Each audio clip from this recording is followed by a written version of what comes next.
Debate, Uncut and After Show. I'm your host Nathan Oakley, and if you are new to this channel, or you've not done so already, how dare you?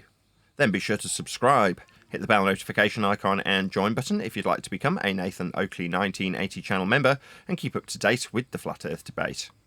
If you would like to support the channel, there is a super chat that runs alongside each of these shows while they premiere, and there's also a coffee, Patreon, crypto and thanks button in the info box below the video. Speaking of Patrons, I'm going to do a quick shout out to all of you who do support me on Patreon.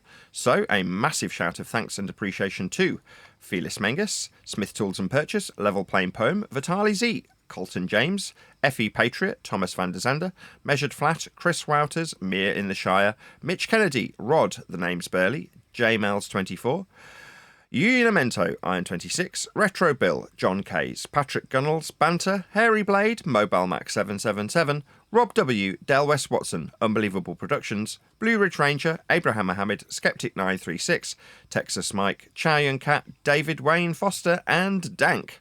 So another massive thank you to all of you for supporting me on Patreon. As I say, links to Patreon are below this video. And with that, I will hand across to whoever is in Discord and Google so you can enjoy their dulcet tones while I set up for today's live show. It's just all about what time I'm waking up or going or not waking up at. Right. Like, yeah, so like 5 o'clock now is really what 6 o'clock was the day before. That's all. That's like the whole thing's just retarded. It's not doing anything.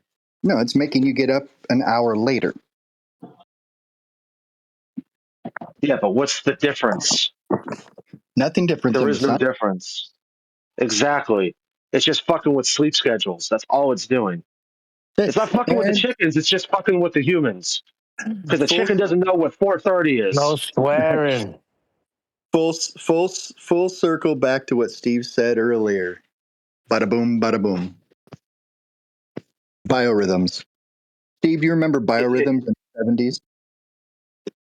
You remember taking your biorhythm in the 70s, trying to figure out what your horoscope versus your biorhythm schedule thing, how it worked out? I have no idea what that is.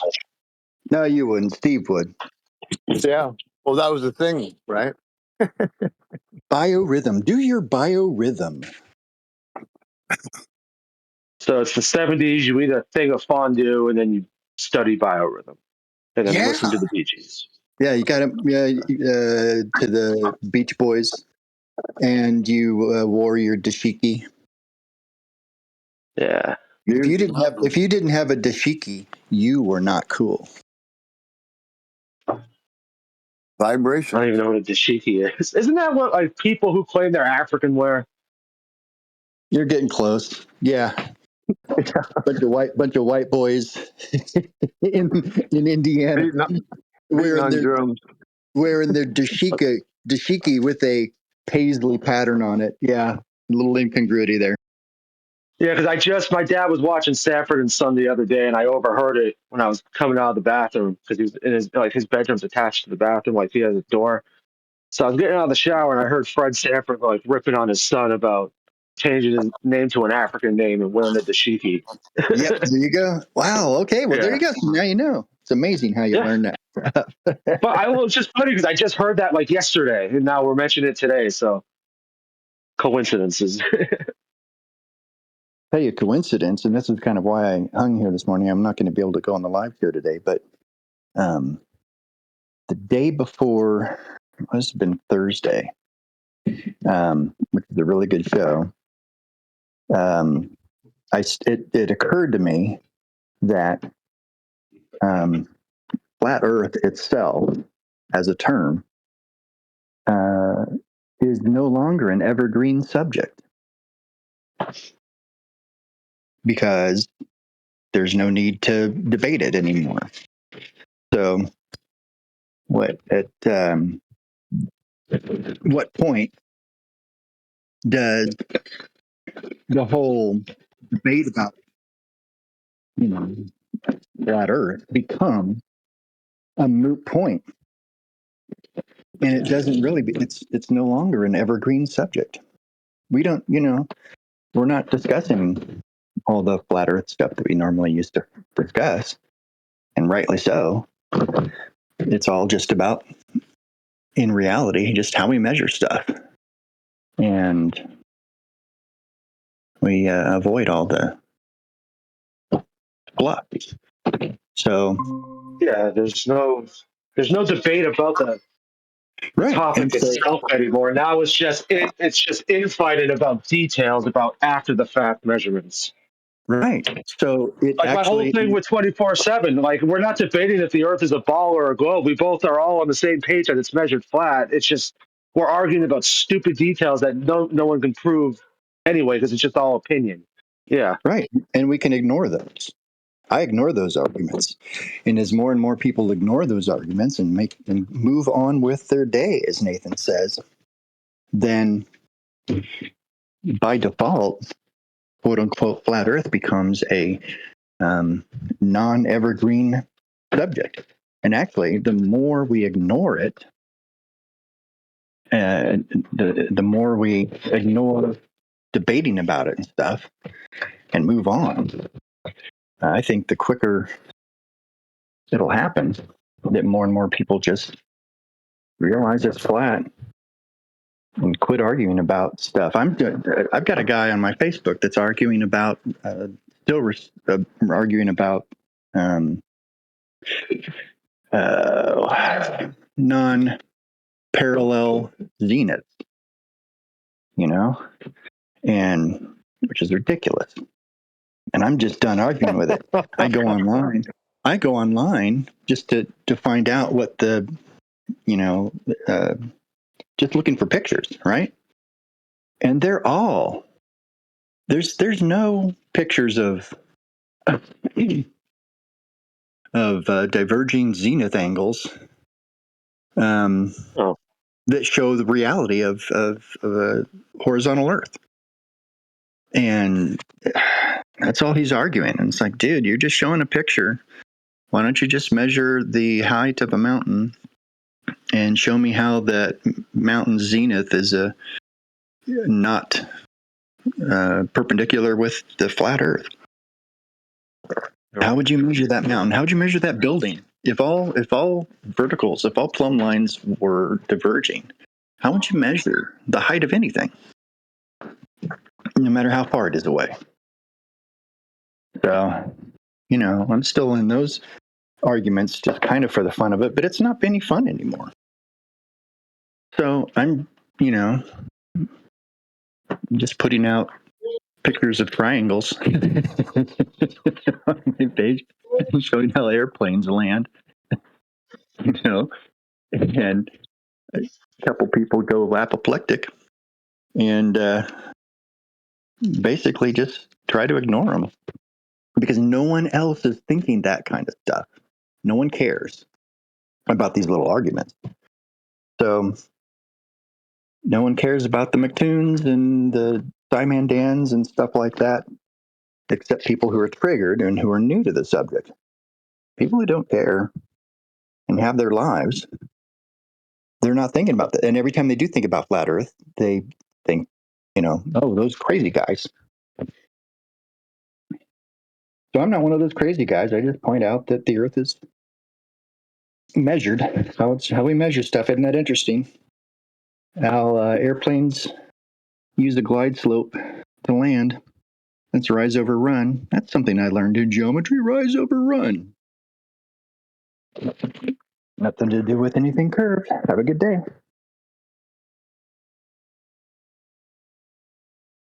So anyhow, I was thinking about all that Thursday, and I was going to mention in the after show, I was going to say, hey, what happens when FED becomes basically a non-evergreen subject anymore?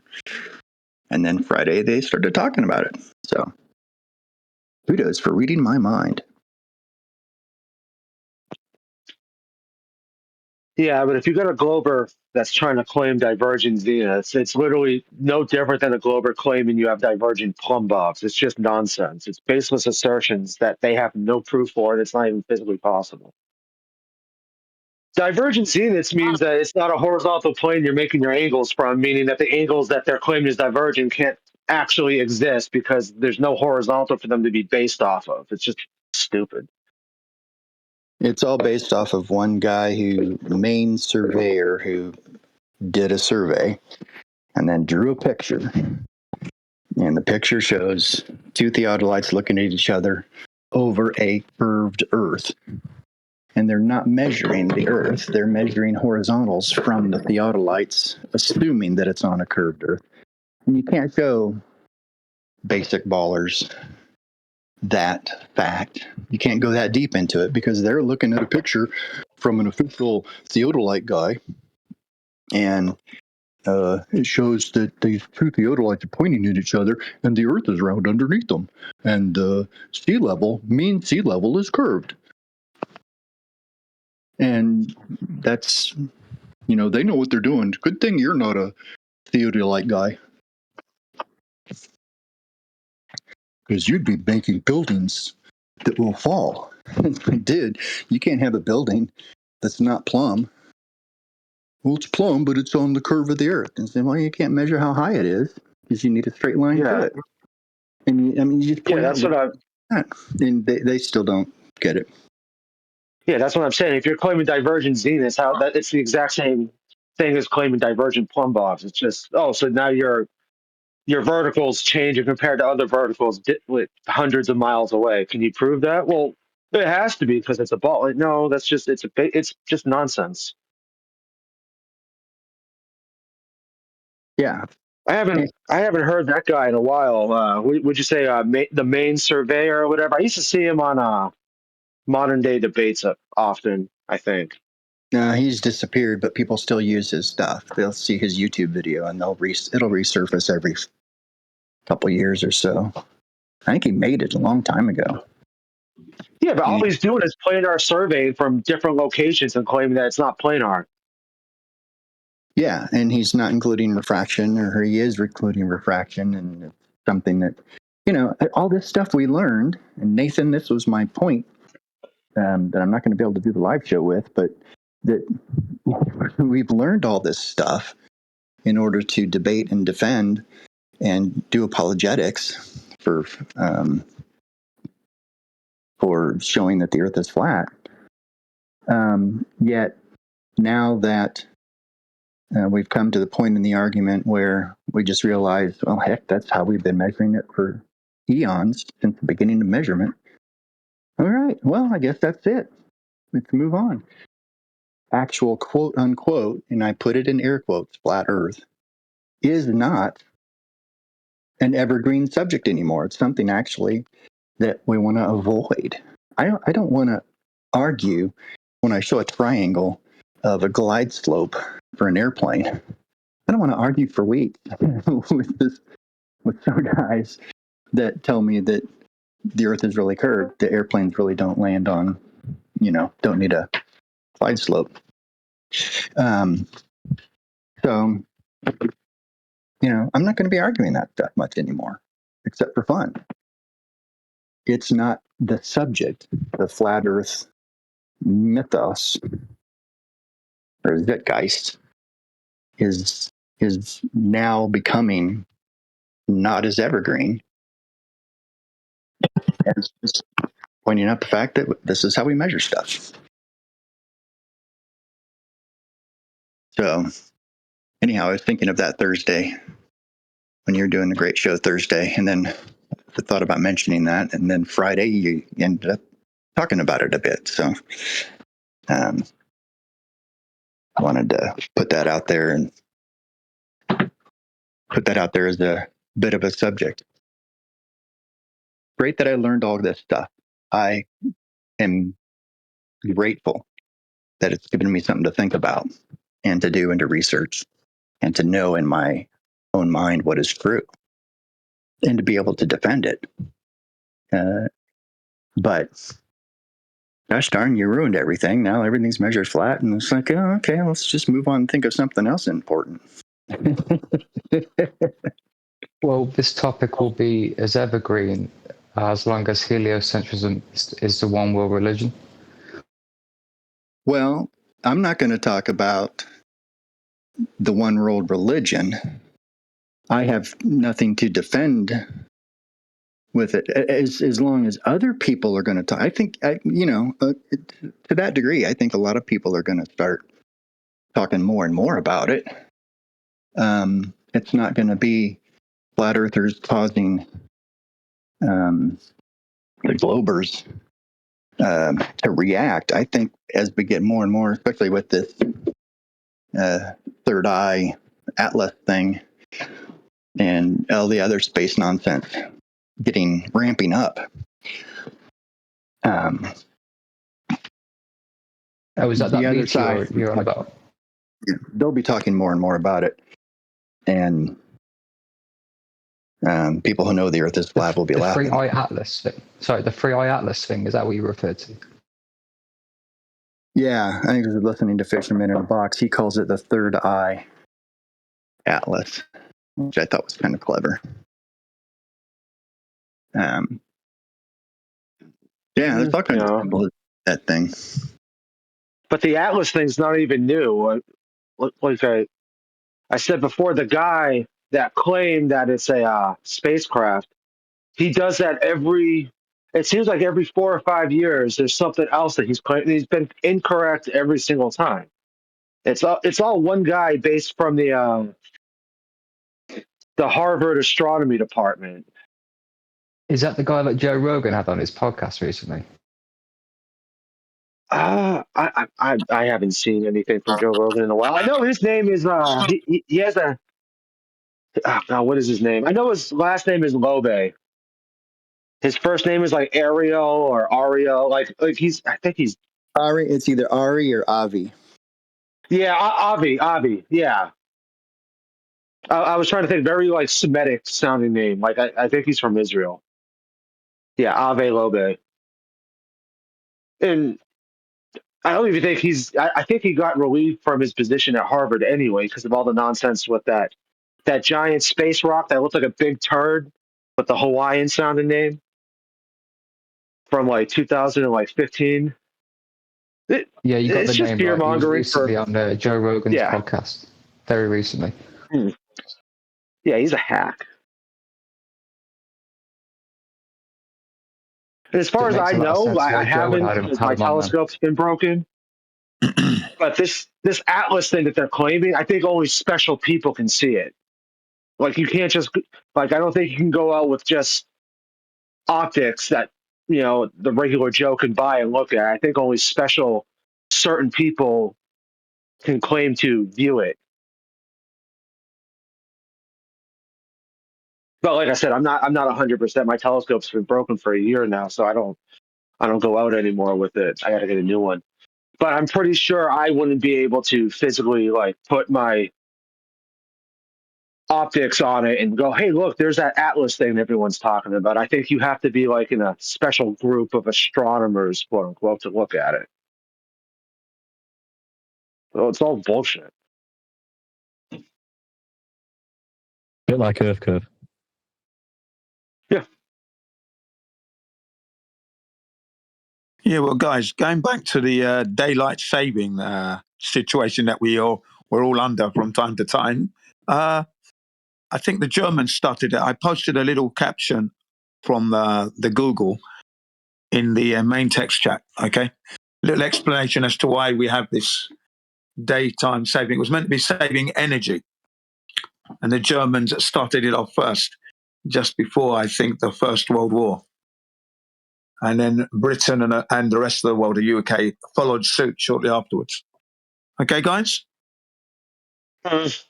Basically, it's energy saving, More daylight means less nighttime to use coal, apparently. I thought it was all the way back to Benjamin Franklin. Oh, well, yeah, it could have been back to that as well. Yeah, I heard that one as well. I have heard that. Yeah. He proposed it back in like, the 1800s or whatever. But it wasn't implemented it wasn't like, I don't think it was like done on a wide scale till like after World War One or during World War One. Yeah, it was just. But yeah. all I was saying is all I was merely saying is if I'm a farmer and let's say that it's before the time goes back, oh, it's not going to be bright out till 6:30 in the morning. Versus now, it's a little brighter at 6 a.m. Like if I'm a farmer, I feel like I'd rather have more daylight in the afternoon so I can finish up whatever the hell I'm doing instead of it getting dark immediately at 4:30. Yeah, It that's just right. You never see, made sense to me. I now always this is feel what. like Oh, to have the days last longer, like in the afternoon, I feel like would be more beneficial than having a little bit of a brighter early ass morning. you could Yeah. train yourself to do the very same thing by ignoring time and just getting up an hour earlier every day. and and yeah, just training yourself to get up earlier or later of the day whenever you wanted. If you wanted more daylight, then you get up earlier. As the sun gets as you get less and less daylight um, during the season, like now, then you get up later because you don't need to get up early anymore because the sun's not coming up as early. They're really I training us just like we train our chickens. Yeah, I was going to say that. Yeah, I like the roosters. I mean, you can get up when the rooster starts croaking, cock-a-doodle-doo, and then you're up. It's time to get up in the morning. That's a Yeah, good but I bit of. hear roosters doing that at like not so much at night. You're right. I guess they do start it in the morning when it starts getting Yeah, bright very out, early in the morning. Yeah, but they're doing it yeah. And all like in the UK, the whole reason for the time saving was to help the kids who were going to school. You see, because street accidents happened a lot, and because it was a longer daytime, it meant that the kids could go home to school and it wouldn't be dark going home from Same school. You here, see, Jen. helping to reduce road accidents, basically. Same in the States, Jen. Hmm. Yeah, I thought as much. I don't know. I'm just disappointed because literally the year 2020, my stupid governor, she claimed that they like my state filed a bill where they're not going to go along with daylight savings anymore. They were just going to like not do it.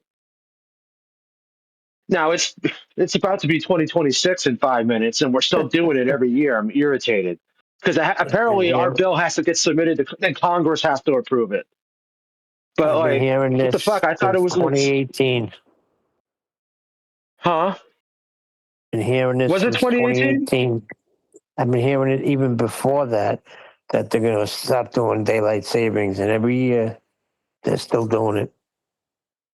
Yeah, but the bill wasn't passed till 2020 in like the Alabama Senate or Congress or whatever approved it and said, yeah, we're going to go through with this, and they got to push it to the federal government, and the federal government has to what the hell? See, that throws me off. I thought states could do relatively whatever they wanted. Like if X state wants to legalize this, they don't have to go through the federal government to get permission to do it. They just do it. Like with certain things that certain people like to partake in smoking, like if a state wants to legalize that, they don't have to ask the federal government for permission. At least that's not how I understand. I could be wrong.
Welcome to Flat Earth Debate Live. I'm your host, Nathan Oakley, and if you are new to this channel, or you've not done so already, how dare you, Then be sure to subscribe, hit the bell notification icon and join button to keep up to date with the Flat Earth debate. How are you? Hello, good morning. Hello. 6, Good 7. morning. But what time is it? What time is it? What time is it? 2 p.m. UK time, which is the standard time for Flat Earth debate. Perfect timing. I've actually been tempted to push the show forward by an hour to 3 p.m, but I never have. So it's kind of always been 2 p.m. And at the start of Flat Earth debate, I did have 2 slots. I'd do one at 9 p.m. and I'd do one at 2 p.m. And what it ended up being was the live show had better participation from the American audience in the morning. That's to say, the early birds from the States tended to be better participants than the latecomers. So you get dross and trolls in the late show when I first started doing the show. And sometimes I'd do 2 a day. And then I thought, well, if I have a couple of different slots, I can figure out which one will be the best one. And 2 p.m. UK time ended up being the best slot, in my humble opinion. It also meant we could get the very late Aussies. So we get a wide or a diverse mix of people at this particular time. The Aussies just before they go to bed, the Americans are just getting up. We're in the middle of the day here in the UK. And obviously everything in between. I think that comes from Americans being morning talk radio kind of people. It could be that. I don't know. I don't know the reason why. Like I say, I just fiddled around with the different times that I could broadcast at and then picked the one that was the most successful. Because I could, obviously, I'm self-employed. I can go live whatever time I like. I can do what I like, really, within reason. You covered every angle there, didn't you, Nathan? I did cover every angle. I was listening intently to the discussion in the pre-show, which was fascinating, to be perfectly blunt. And I enjoyed it immensely with you guys talking about how evergreen is Flat Earth. And I didn't want to interject at the time because I wanted to see where the conversation went. But what Surf Daddy was actually describing is a choice that you get to make as a flat earther. So at some point, when you come across this subject and you realise that Earth is measured flat, you then have 2 choices. One is become a debating ninja. And that means learning every single aspect of what we call housekeeping questions, so you can overcome Glober's objections to the fact that Earth is measured flat. The alternative being, you realise and appreciate that Earth was, is, and always will be measured flat by everyone in all circumstances, and then you just get on with your day. Once you know the truth, there isn't a great deal for you to do unless you're hell-bent on actually educating others who disagree with you. Now, if that's not your bag, then from that perspective, it's not an evergreen subject for you. That is to say, you don't need to keep looking into how flat Earth gets measured each and every time it gets measured. Once you know it's measured flat, there's nothing more to do. You can get on with life. You don't need to hang around here watching my show anymore. On the other hand, if you did want to become that debating ninja that across the dinner table from a loved one can shut down the suggested argument for a ball, then you need to stick around and listen to all the arguments, or buy my book when it comes out, or learn more about the subject in general, so you can reach that point where you can overcome all of the arguments that might be presented to you. And arguments are only, generally speaking, coming from people who are living in fear of the actual reality that we're faced with. Your average normie isn't in fear of measuring Earth flat. They'll just measure Earth flat and get on with their day without giving it a second thought. It's only when someone comes along and says, well, shouldn't we be measuring it globe-shaped, that they might suddenly have a bit of cognitive dissonance. But for the most part, anybody who's sailing, navigating, flying, making maps, cartographers, those people aren't too concerned with how flat they measure Earth when they establish a horizontal baseline for a measurement. When the flight formulates a descent path with a triangle and a horizontal, linear, flat Earth measurement of distance, they just do it.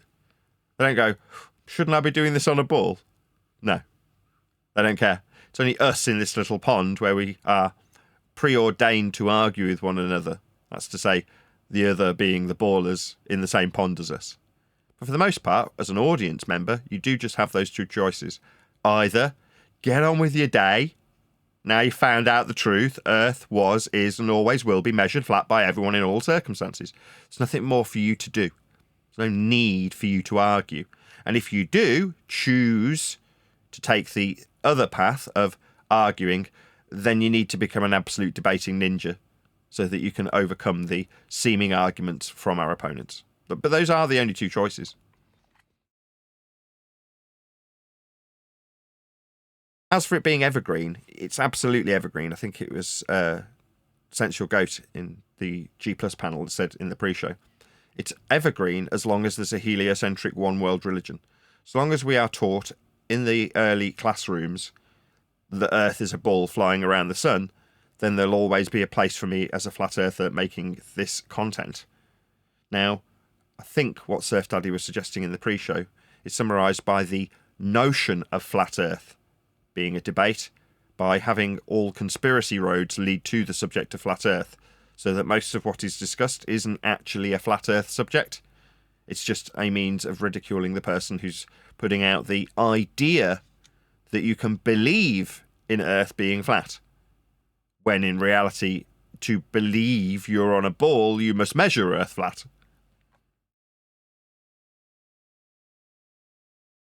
Yeah, interesting discussion in the pre-show. Check it out if you're a member. If you're not one of my members, maybe consider becoming a member. It's dead easy. It's a couple of bucks. Or if you don't want to become a member, you can always subscribe to the second channel and then you can get the Uncut and After show for free. A little bit down the line, maybe a couple of weeks after it actually gets recorded.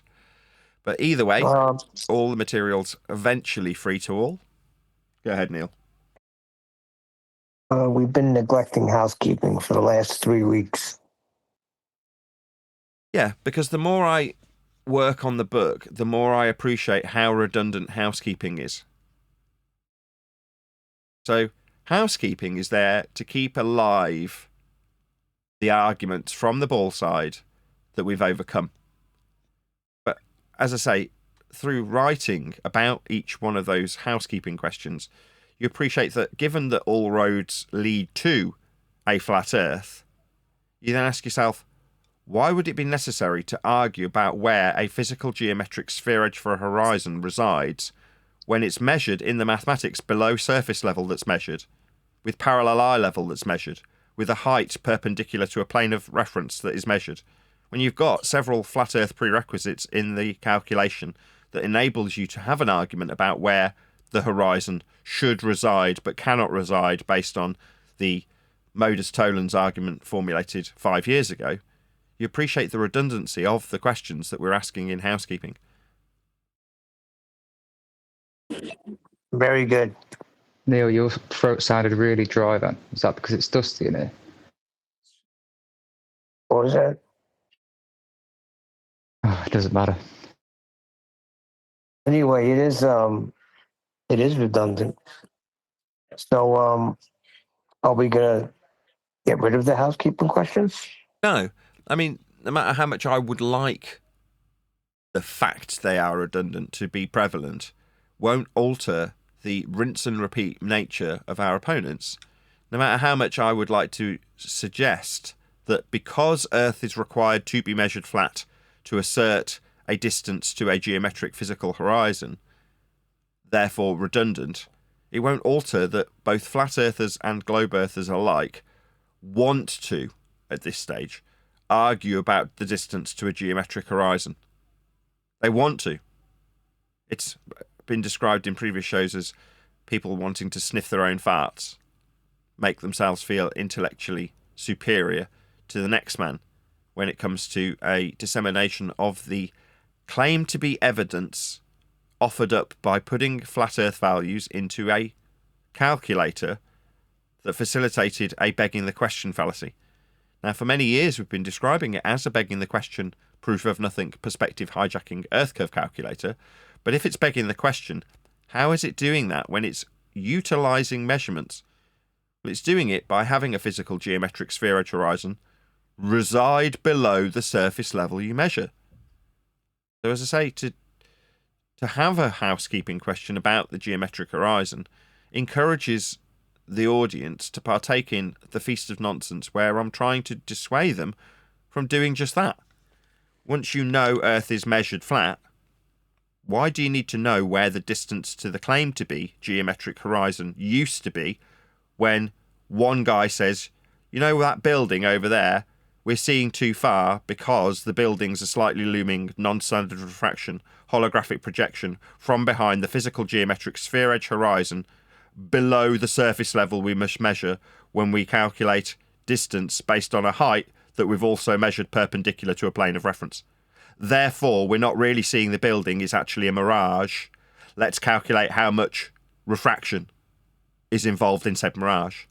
Now, if you can go through that over the course of 45 minutes, the undiscerning onlooker might see you as being quite intellectual. But me, I'm the next man. I just go, there's a building. I see it because it's there. There's no explanation required. And if you want to start measuring the distance to the building, you'll be measuring it flat. If you want to start measuring your height above the surface level, you'll be measuring it flat. If you start wanting to take those two flat Earth measurements and suggest there's a geometric horizon below the surface level, you will require that your eye level be parallel with the surface level.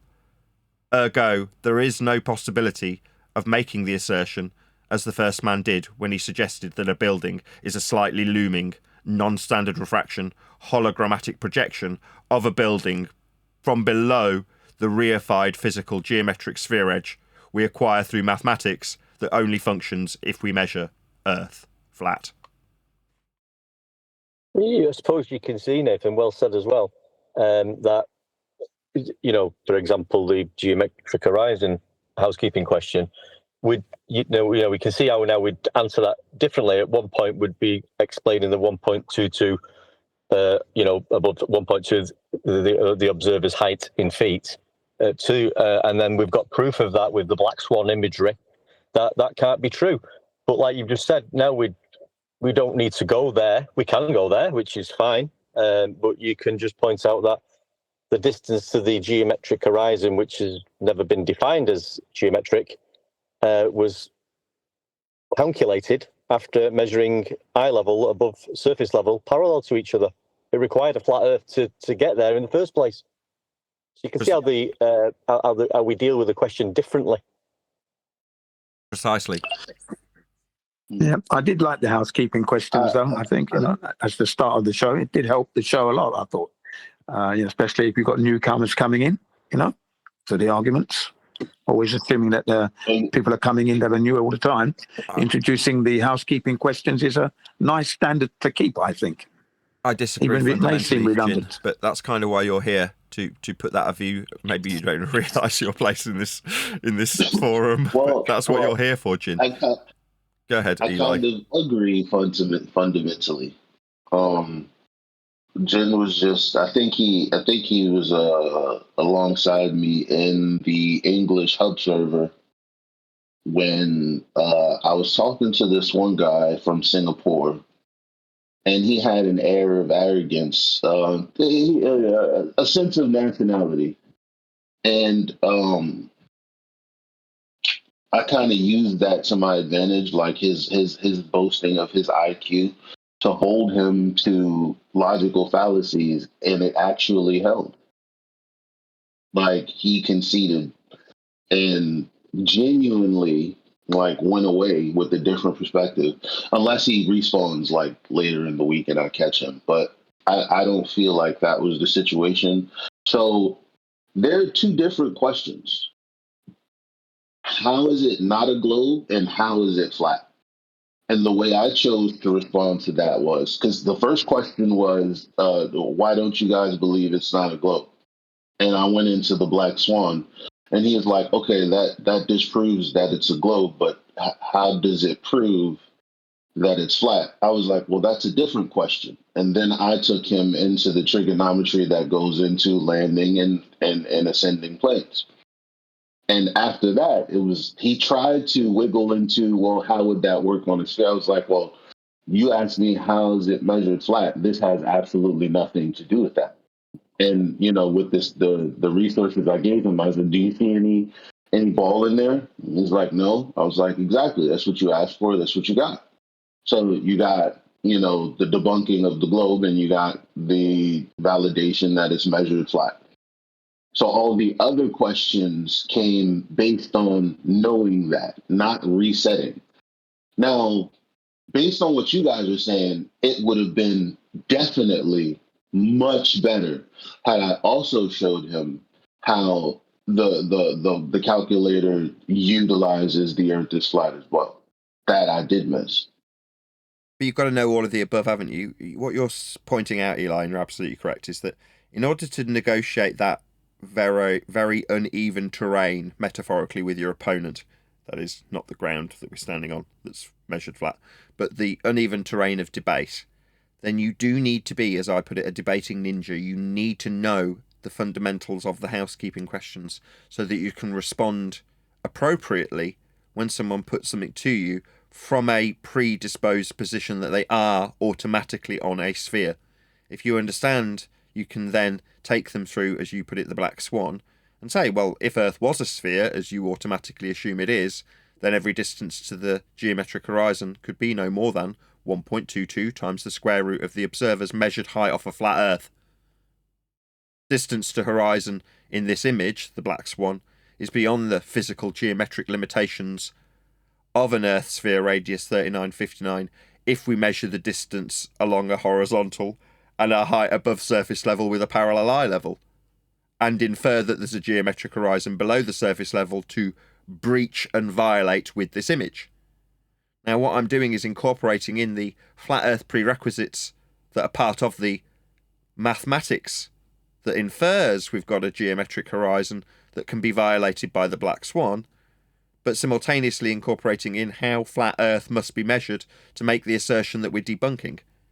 Now, it's all well and good for me to sit on my pedestal and say, we don't need these arguments, they're redundant.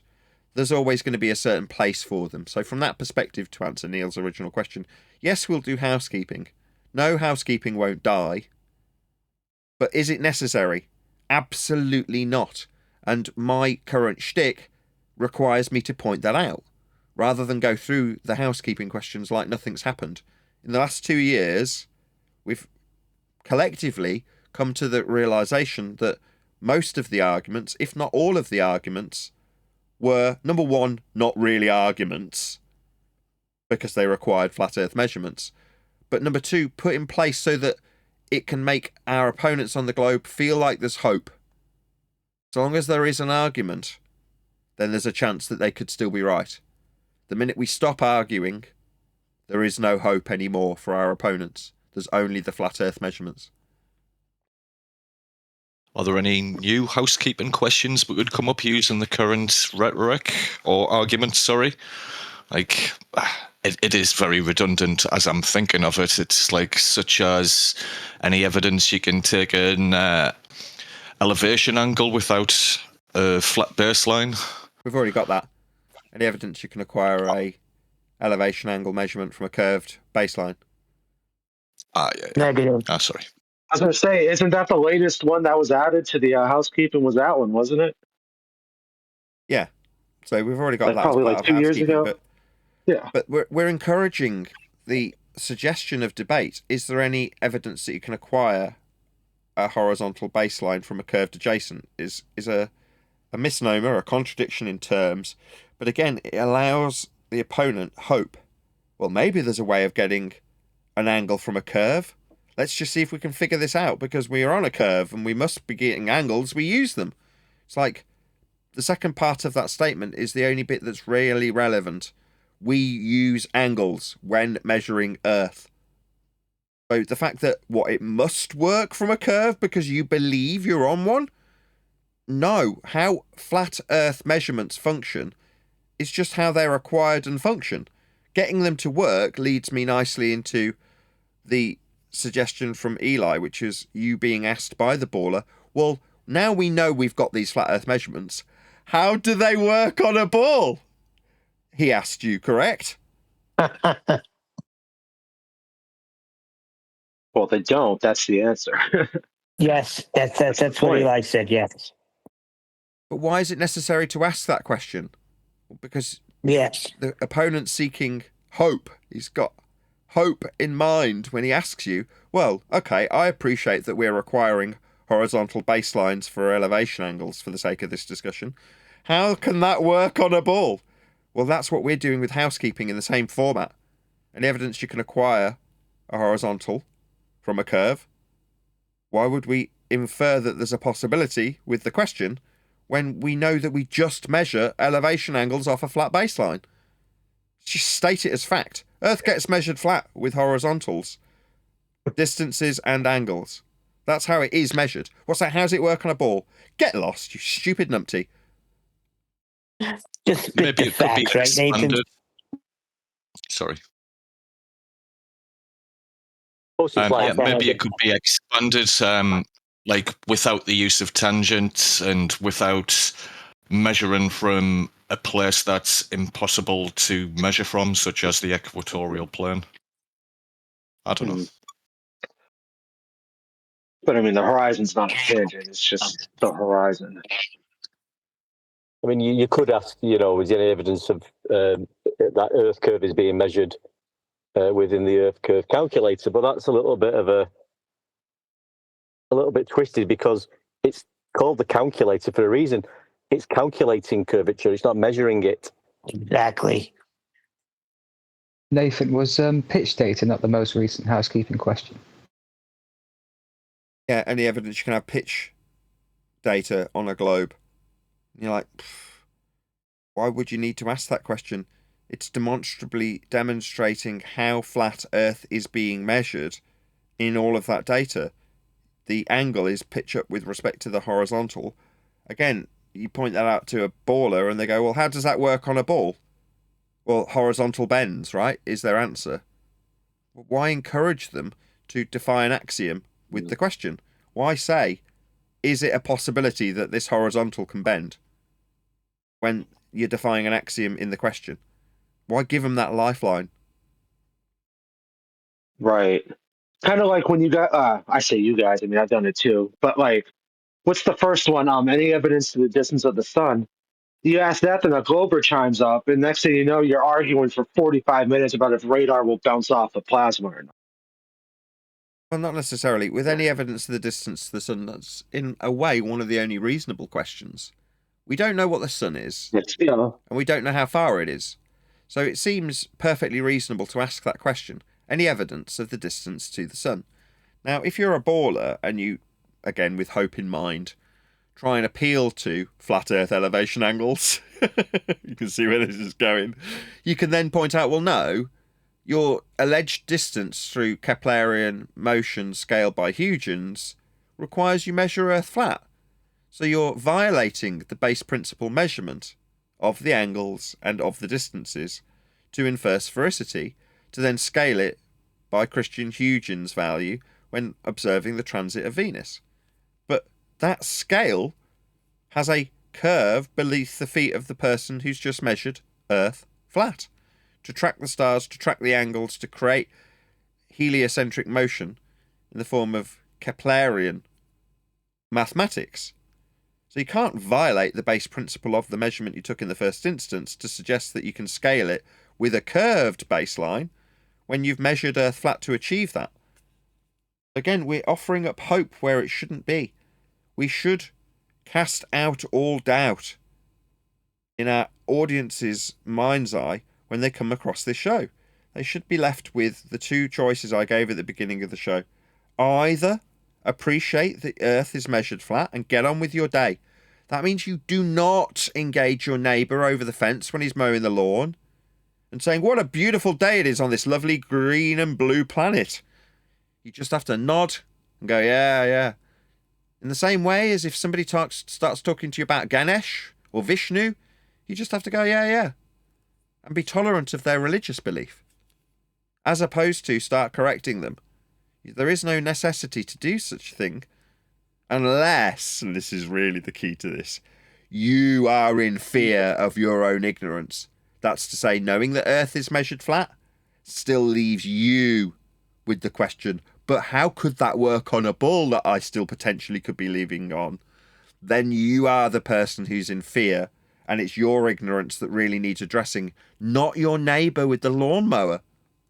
But most people don't like addressing it as themselves and their own fear of their own ignorance. They'd rather project that fear onto the next man that brings it up in discussion, or happens to mention something that uses a globular reference in their language. But in reality, that is most individuals' own fear of the subject manifesting in arguments. Now, where am I getting this from? 10 years of experience doing exactly that. My fear, my concerns manifesting through argumentation with opponents. Now, I don't really have any fear about Earth being flat. That's just how it's measured. So when someone comes along and starts talking about tangential planes, I could get angry with them. I could get annoyed. But moving forward, I just don't see the point anymore. I don't need to manifest my fear onto the opponent because of his ignorance. I don't feel as ignorant as I did 10 years ago. And life's simply too short. So even though I obviously run a show about flat Earth debate, the projected manifestation of what I suggest the audience should do should be in how I behave. And a sort of calm demeanour to, well, it's just measured flat, let's get on with our lives, is what I want to say, while simultaneously contradicting that by running a show. As weird as that sounds. But it is evergreen. We'll be evergreen until the heliocentric paradigm fades into obscurity. Probably through death. We need maybe 1 or 2 generations to die out, and then be replaced by people who are more discerning and have had the education in flat Earth presented to them, as we are starting to now. But that will come with time. So that's the other path. You become a debating ninja while people are on the outgoing path of heliocentrism and asking these questions of you. You do have to become their guru, temporarily. But it means you've got to know what you're talking about. So the housekeeping's useful still. Also useful to point out how each and every single question directly relates back to an Earth that is and always will be measured flat.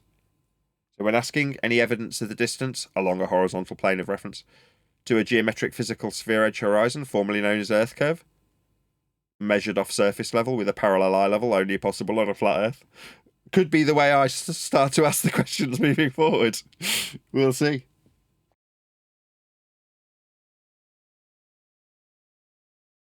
Same goes for axial rotation. If you're going to describe the alleged effect of Coriolis, that's a pseudo force of things curving as they traverse an inertial reference frame observed from you on a rotating, non-inertial frame of reference, then both descriptions require a flat plane of reference to be rotating in the example. Earth is still measured flat even in the nonsensical, convoluted world of Coriolis deflection. On a ball? No, you're describing a flat plane of reference rotating. But even in their nonsensical examples, they still need a flat Earth to be measured. Oh yeah, wild. tough guy. Well, what about molten iron core? Let me see how you're gonna do. What are you gonna do with that? Derive the radial value to acquire a sense of having a molten iron core at the centre of a presupposed spherical Earth. Where's the presupposition derived from, Neil? A measurement of radius at the minimum of Polaris, or a calculated dip value as per Al-Biruni by measuring perpendicularity with a mountain, a distance that's horizontal, and an elevation angle off surface level to give you the height, to calculate the dip, to extrapolate out radial values, to give you a point that you can suggest has a molten iron core in the heliocentric paradigm. So you still need to measure Earth flat in 3 different ways, or one way if you're just going to do it with Polaris, to infer a central point with a central radius based on a flat Earth measurement, or 3. Oh, I got one. Any evidence there's a 24-hour sun in Antarctica? What are you gonna do with that? Oh shoot, that was a housekeeping question. That's right. No, it's not a housekeeping question. But I mean, if you say, is there any evidence of a 24-hour sun in Antarctica? I'd say, yeah, sure. When they went down, I mean, horizontally in a southward direction, they measured Earth flat with elevation angles to the sun for a 24-hour period, allegedly, and then presented some rather shoddy, very sketchy-looking imagery of the sun rotating about their position whilst they all measured Earth flat. But does that alter the southward direction being planar? Does it alter the journey being with respect to a plane of reference in straight and level flight, or the descent towards Antarctica requiring a triangle be used for the trig in the calculation of descent with a horizontal distance measurement. All of the above means that Earth was and is, as is suggested and will be throughout the rest of the show, as a flat plane to arrive in an area and then see the sun for 24 hours. Okay? Now, the more time elapses, the more shady what was done in Antarctica, allegedly. That's why I keep saying allegedly. Seems. As you step back from it, you go, this looks dodgy. The whole thing stinks. But even if it didn't stink, even if it was 100% legit, and you could say, I put my hand on heart and firmly believe that they did film a 24-hour sun in Antarctica, in the south, after travelling across the flat plain in straight and level flight, measured off sea level, and then descending towards their landing site with calculations with horizontal distances, to only lay out their equipment with respect to an equatorial plane that is flat, and then measure elevation angles off a flat baseline. Would it alter the 5, 6, 7 different flat Earth measurements that was required in order to put themselves in a position to add speculation about why we would have a sun doing something? Who cares? If the sun does rotate about your position in a certain region for 24 hours, if every single measurement up until the point that you arrived there was off a flat plane, it becomes an anomaly that I can't explain with a map. I wasn't attempting to. Yeah, just jumping the gun again. They've always jumped the gun, haven't they? Skip past the angles. Let's talk about the sun in the sky for a certain amount of time while we're measuring the elevation of it from sea level or surface level. Imagine for a moment that there was a place on Earth where the sky was red instead of blue. An anomaly, a phenomenon, you might say. And you say, well, the reason is because of the red shift of the sun at the distances when we're in this location. Because we are on a ball, light that traverses through our atmosphere, sphere-shaped air, shifts to red. Therefore, we're on a ball. Now, that's no different to saying, well, if we have a light that moves around our position in a certain area, therefore we're on a ball. No difference. Whereas if I say, well, why is the sky in that instance red rather than blue? It has absolutely no bearing on why the sky is the colour it is when you get there, and utilising the sky as a red colour rather than blue colour to suggest that the world beneath your feet is ball-shaped. I'll still have to travel to that area in straight and level flight. I still have to descend and land using horizontal distance measurements and trig. So what difference does it make? The journey to the location that the sky is observed to be red will still be flat Earth prerequisites in all respects, regardless of the phenomenon being observed when you arrive. I mean, I know there's nothing, but the way I'm going to work, there's very little in the way of, there's nothing in the way of globe Earth measurements for any sort of presentation for anybody to offer you, ever. And what they do offer you will not be measuring Earth curvature. They will explain that as they try to explain it to you, and you can point that out. The curve comes mathematically, it's a calculation after that measurement. That's how it's always been done. The only thing they give you is straight line horizontal tangents. It's like when they say tangent, that's just a coping mechanism for how not curved that they're measuring it. Yeah, but like I said today, a tangent is it's not tangible. It's a mathematical concept. When they start mentioning tangents with navigators at sea, they don't have an extendable tangent in the pocket because it's not physical, a tangent line. It's mathematical. You can use it on a computer screen. Yeah, in these different aspects, you don't carry one round. It's not physical, so you can't use it on the physical ground as your horizontal baseline. That doesn't happen. It's ridiculous to think it does. As you already point out, that's an apologetic for how flat you're measuring. What's a tangent? Well, it's a line. but with an assumed dingleberry dangling from one single point on that line. But what are you actually utilising and measuring? Well, you're measuring the line. What's it represented in when you're navigating? Well, it's the surface. So the line, if you call it a tangent, is the surface, not the inferred, non-measured ball dangling below in their fairy tale. You're just measuring the surface as a flat plane and then calling it a tangent after the fact. But then you're not measuring from the surface. You're inferring tangency to an imaginary ball. But we do, in fact, measure the surface.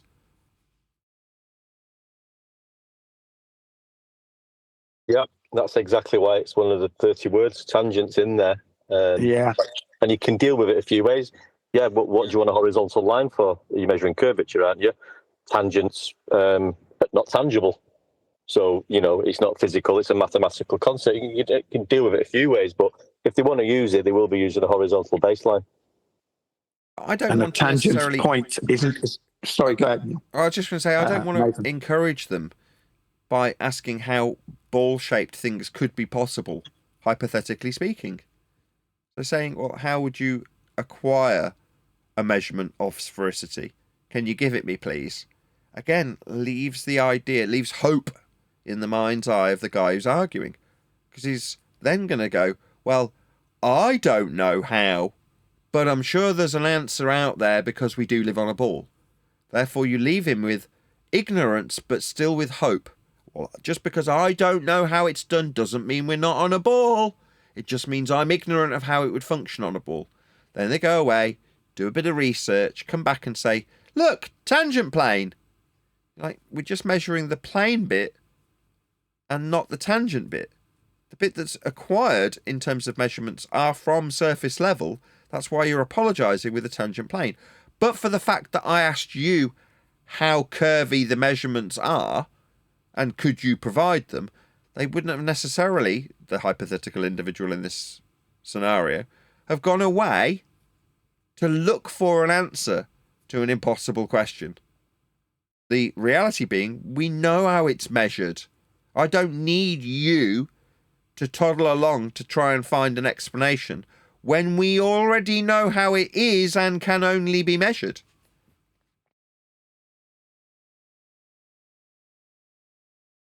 Yeah, I was just going to say that a tangential point. Sorry about that. A tangential point is not horizontal, by the way. Go ahead, Jin. It's just a point, isn't it? It's not a horizontal, is it? It's a point. So what are they saying, Well, they're saying that the ground is representative of their ball faith with a single point, when in reality the surface level is what is measured.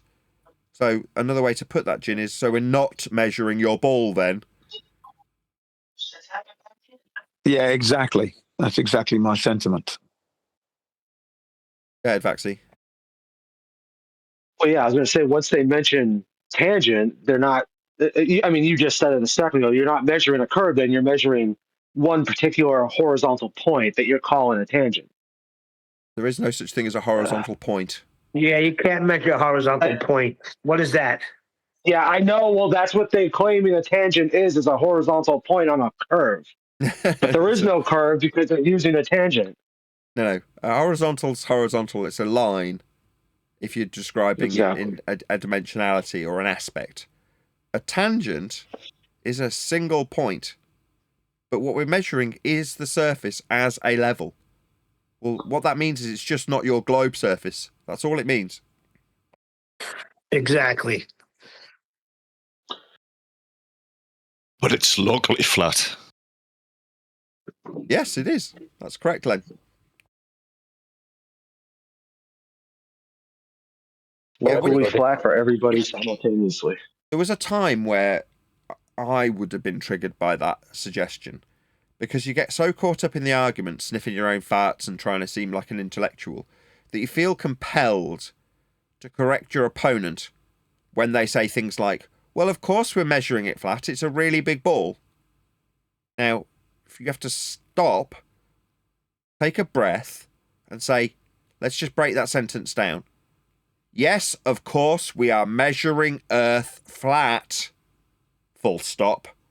Because I don't give a crap why, because we are ipso facto simply measuring it flat.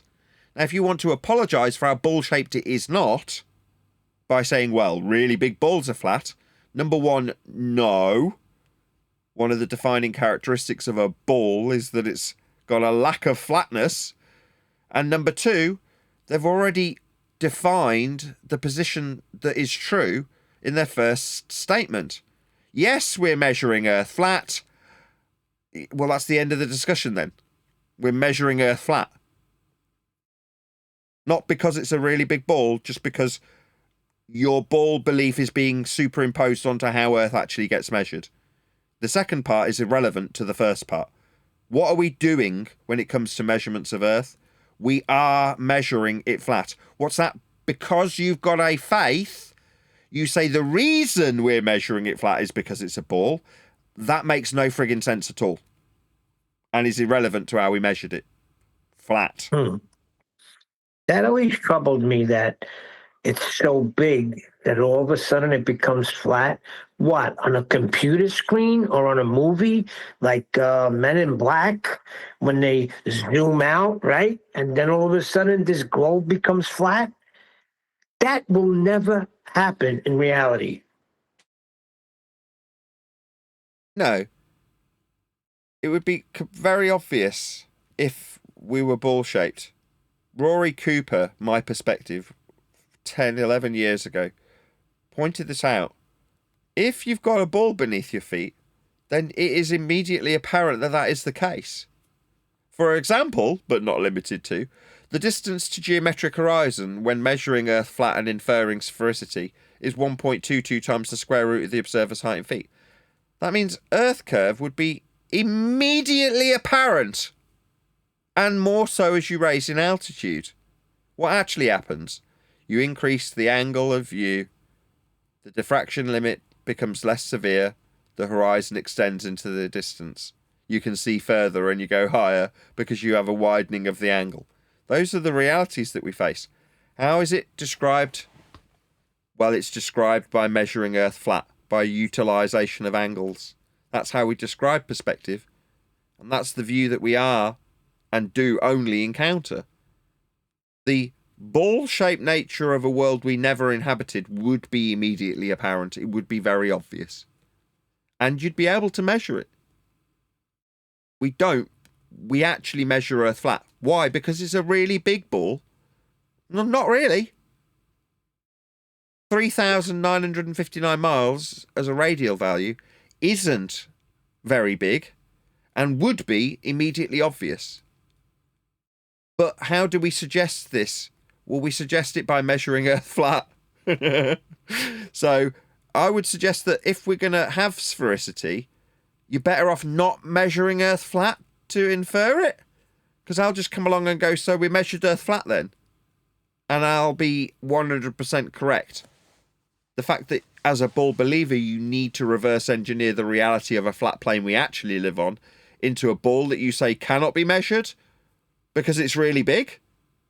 Well, no, it's not. You've got predetermined sizes of your sphere ball, but your calculations still get derived from flat Earth measurements. Why would that be so? Just measure it ball-shaped if it's ball-shaped. You don't, you measure it flat. They're in fear. Go ahead. It's okay, Neil. Go on. I was going to say, I put a picture of Master B.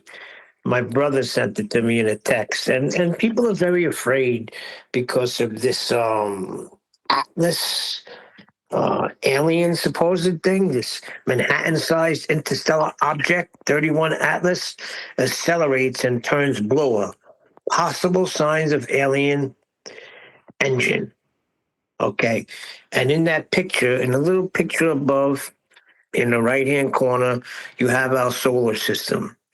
So I just text back to him. I said, John, do you really think that there's dirt in the sky? This is what you believe, that right now, where you're texting me from sitting in your house, that you are actually in outer space? That's where the dirt is? People are afraid. Just fear porn. Be afraid. Be very afraid. And meanwhile, the inferred heliocentric motion that this is based upon was created by the Roman Catholic Church by way of flat earth measurements, wasn't it? Also, Nathan, the photograph you took of a lighthouse at the Isle of Man debate, I think that's clearer than this picture. Yeah, what is it with this crappy picture quality? So what's this supposed to be? Aliens coming to get us? They love to scare the living daylights out of their minions, don't they? With this crap come from fields like NASA. Who owns all the telescopes? Oh yeah, is it still the Roman Catholic Church? Yeah, it is, isn't it? So this has come from the church. The church is trying to scare you with lights in the sky. You're missing the main part.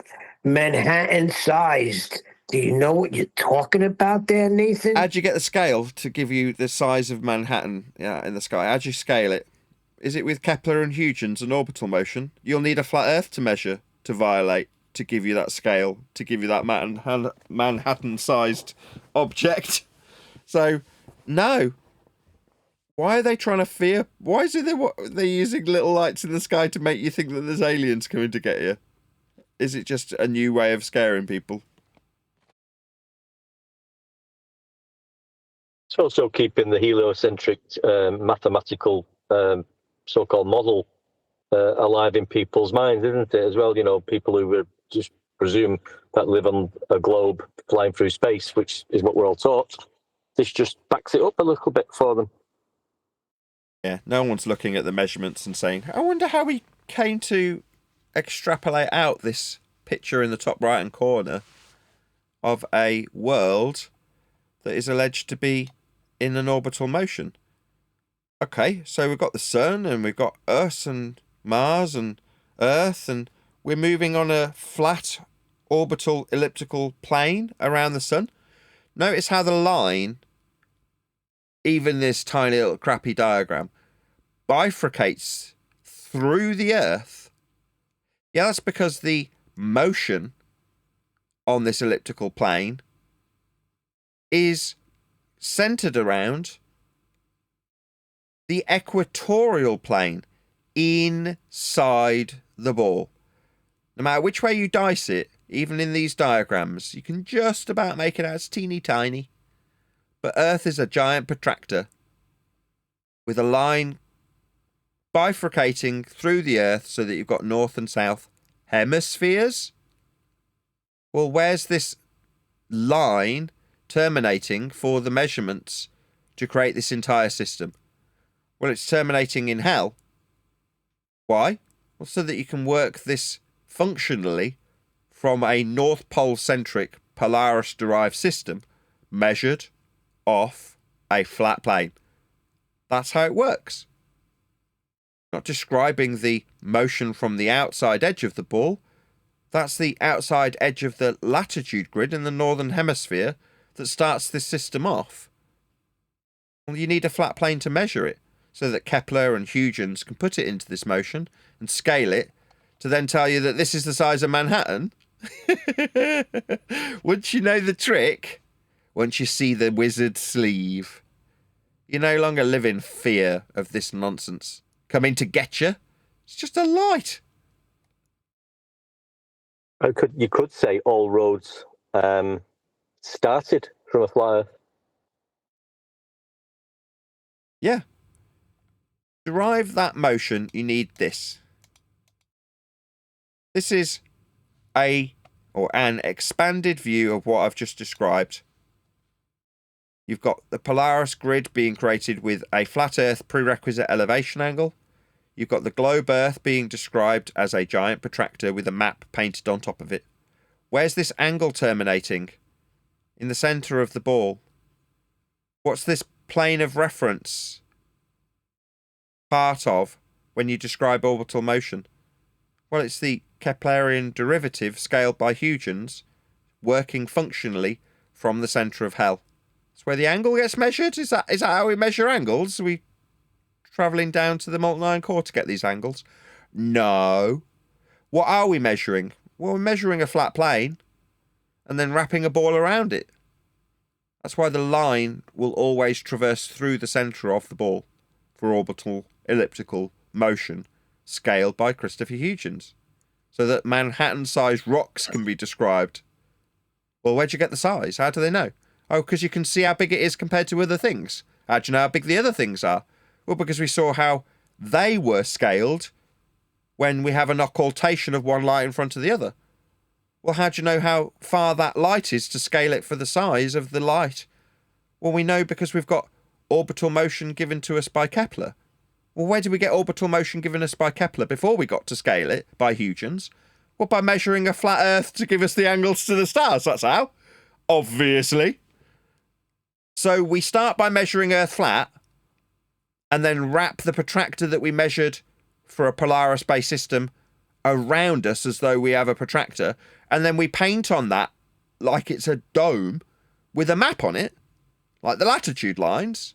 Why would we do that? So we can put it in motion around the sun? All right. It all sounds very religious. It's because it is. It's come from the Roman Catholic Church. No one is ever physically measured from the centre of Earth. You can't. Well, we measure a plane and we have a system wrapped around us at 0 degrees and 180 in front and behind, and at 90 above our heads, always with respect to the plane you are standing on. Now, you can suggest that 90 degrees above your head is the top of the North Pole if you're sat at Polaris, with zenith position notwithstanding. Well, you can create a ball that way, but it means you're still standing inside the ball, not on the ball. You can never stand mathematically on a globe Earth. No such beast exists for the description of heliocentric orbital motion. You can only ever be inside the ball, never on it. They've been doing it for thousands of years, apparently. I mean, that's exactly what Eratosthenes did. He measured the flat on the surface, got his 7.2 angle, and then he took it down to the centre and drew the segments out from the plane in the middle of a circle or sphere to then calculate the circumference of Earth when he did all his measurements on the flat horizontal surface. Yeah.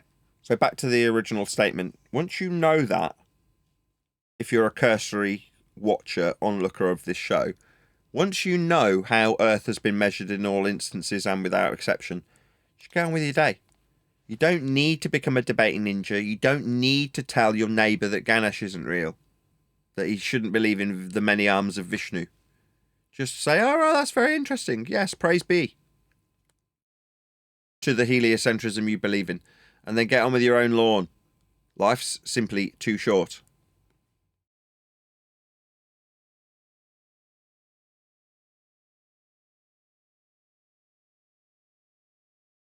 But we have to deal with it. We have to deal with the projected fear of our opponents. And that's really all it is. The people who come to us that need the debate to continue need it to continue so that they can have a fighting chance of their belief still remaining true.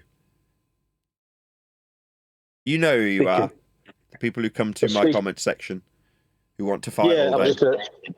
I was just going to mention them, Nathan. I've been chatting to some of them from the show last week, and they're saying, well, there's, about the debate, and there's no debate, and they've been saying there's no debate, and we need to keep the debate going.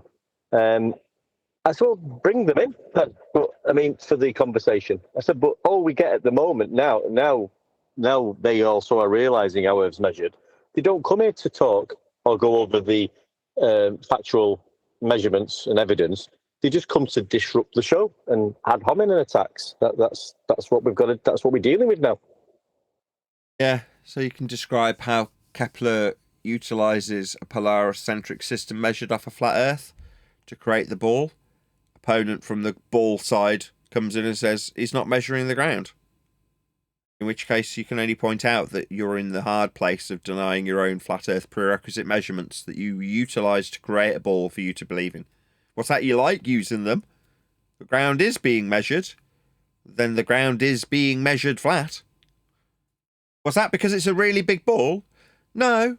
The plane of the equator, in this instance on screen, is still a plane, and it is still what you will require be measured to create your ball. So it's not like it's curving because it's a really big ball. It's manifest in its flatness when you take a measurement from it. The ground, that is. I mean, I've had a couple, and they've been doing it a while. You don't understand your maths. And, you know, the Earth was calculated. Eratosthenes did calculate the circumference. Yeah, he did. You're right, mate. He did calculate it. That's exactly what I did. I understand calculations. I understand math. And I also understand measurements. And in the first instance, he measured Earth flat. Then you got your calculations for your sphere. Indeedy weedy.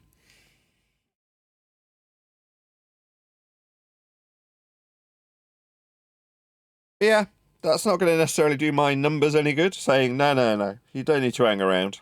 But I'd rather do that than say, you know what? Earth's flat, but have you heard about this amazing thing called psychopathy? Let's talk about narcissism. Well, Nathan, I know something that'll get you, going good. I heard there's a book coming out. How's it coming? Yeah, it's going all right. I mean, it's a lot of stress for my wife at the moment. She's just got too much on. I feel really bad asking her to do it, to be perfectly honest. The only saving grace is that people have been sending me money via PayPal. So if you, in the last 2 or 3 weeks, have sent me money by PayPal, know this. Every penny of it's gone to my wife. Because she put herself in a position where, rather than doing overtime for her own job, she's taken on the task of transcribing all of the videos that I recorded so that I couldn't be bribed and blackmailed by thieving sods who attempted to steal the 5th draft of my copy and then blackmail me with it. Well, fortunately, I recorded the whole process and are now having my wife transcribe that process so I can go through, analyse how boring it is, and then make it juicy again. These thieving sods came out with anything recently? Don't know. I've lost all interest. I don't care. I got a message from Brian yesterday saying, "Oh, Adam's got a message for you," and I didn't even bother replying. I'm like, I've got better things to do. I don't care anymore. I mean, when I suggested that there were certain deadlines in that regard, I meant it. Now life goes on. I don't care what they have to say. I couldn't give a crap what they do. It's inconsequential to me now. Well, I take the advice of Michael Corleone when he said, keep your friends close, but your enemies closer. So Kiwi does a 30-minute show, some old show from way back in the day, does not respond to anything in chat, unless, of course, someone actually has the audacity to say that EJ from 24/7 has taught more people about flat Earth than Kiwi. Then he'll respond. I mean, more power to him again. Life goes on. I wish them every success, but they're just inconsequential to me. So, great, good for you. On with your life you go. But as far as I'm concerned, all they've really done is given my book a juicy ending. Everyone loves a good betrayal story. But that's what they've offered. Rather than being the gurus that they wanted to be and having my book be a swan song for them, they've become thieves that betrayed their own. And that goes into an anecdote at the end of the book. And is it juicy? Yeah. Is it true? Yeah. That's all people want, right? Ricky Lake and Jerry Springer. Yeah, that's not going to look well for those two, is it? It's not going to look well for those two. That's what you're going to put in the book. So tell you, what a way to enter the book. What a way to enter the book. In the book, I've got a story of meeting Antonio Subratz, Patricia Steer, and Robert Shortman in Oxford. And Robert Shortman's story arc results in a defiance of his first-hand account and testimony in the form of TFE. Patricia Steer's story arc is a baller in the waiting, who was claimed to be a man by her former fiancé, Antonio Subirats, who treated himself with Rick Simpson oil and died of cancer. Those are the stories of the people I know. And as much as people might go, well, that's right out there, right? That's pretty outrageous. Yeah, it is, yeah. People come and go from my life, and along their interactions with me, they've got interesting story arcs. Now, will the people who betrayed me also have an interesting story arc? Yeah, definitely. Was Patricia Steer influential in her day? Absolutely. Same goes for Antonio, same goes for Robert Shortman, same goes for Bob Nodell, same goes for David Weiss. Any of these people who have got anecdotal information about them are serving as exactly that, anecdotes that I can pad around how Earth is measured flat. How many different ways can I say, you know what, Earth's just measured flat, so get on with your day? Because once you know that, you only have to look at any Earth measurement to see how flat it is. But also, Antonio Subirats claimed Patricia Steer was a man. So, I mean, which one's going to get you to put the book down? If I just say, well, Earth's measured flat, thanks for reading. Or, Earth's measured flat, but in the process of trying to find our way to that information, we had to go through the process of learning what the azimuthal, equidistant, North Pole-centric globe projection functioned as a map with timeanddate.com, as hosted by a woman claimed to be a man by a guy who died of cancer, after being led by a guy who spent 18 months in Antarctica denying the Antarctic 24-hour sun, measured off a flat Earth. You see how much more interesting one is than the other? Absolutely. I can't wait for the end. Well, in the end, the people who gave us information about the scientific method betrayed their friends for a mention on the cover of a book. Ooh, that hurts. Yeah, it And does, doesn't you it? said something the other day. Wait, you said something the other day, and you tried to play it off that you've been hurt before, and you mentioned Patricia Steer and others. She didn't spend 7 years on your panel, though. She did not take you through the scientific method. She was not your mentor. So as tough as you want to portray yourself, Nathan, let's call facts facts. This one hurts. Not really. I'm more fickle the more time goes by.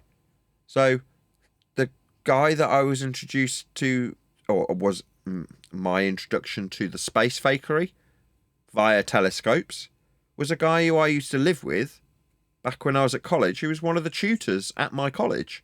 Very good friend, housemate, who I lived with for a significant period of time. Spent endless hours in the company of him in front of the TV because he was living with me, along with other people. It was a shared house. But Robbie, his name was, immediately reverted to the rhetoric of Goon Hilly showing him the lunar lander on the surface of the moon on television sets. Well, he was immediately defending that rhetoric. In other words, flying in the face of the research I was doing at the time. Now, I got annoyed with him, and like I said at the beginning of the show, because of my own fear and ignorance projected onto him. Now, he's arguing back because he's feeling self-assured in his position that Earth's a sphere because he's been shown the lunar lander on a TV screen alleged to be presented via the telescope that you see at Goon Hilly. Giant, great big telescope is the thing that's giving you these images. Here's the lunar lander on a TV screen. Therefore, we definitely went to the moon. We're definitely in heliocentric motion. On you go, kids. Now go and look at this next exhibit. Well, it turns out, no telescope on Earth could see, even in the scales that they give us with heliocentric derivations of flat Earth prerequisite elevation angle measurements, Kepler and Huygens orbital motion, all of which proves beyond all doubt that Earth's been measured flat to create this nonsense system. But when you're in the begging the question fallacy without realising that, you can still demonstrably show that they're lying about what they presented to kids. In this case, my housemate, presumably in the 70s or 80s. Well, presenting that nonsense tosh to kids has a long-lasting effect. It's only later on in life when you find out that it's all lies that you can start a journey of discovery that leads you to the awful truth that Earth was measured flat all along. And your ignorance and fear of not being able to see the lunar lander on the surface of the moon with your own eye through a telescope that isn't capable of seeing the angular resolution at the distances they assert through scales acquired through flat Earth measurements. Not knowing all that just gives me an anecdote to talk about Robbie O'Hare,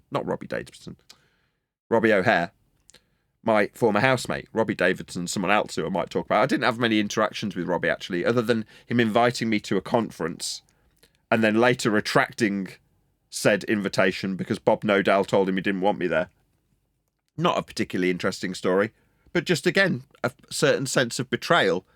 You know, somebody bigs up their own conference, wants you to come along, and then over my dead body says to Bob Nodell, so, actually, Nathan, you know, we invited you along and we were going to buy you a ticket to come to the conference. Well, no, we've decided not to.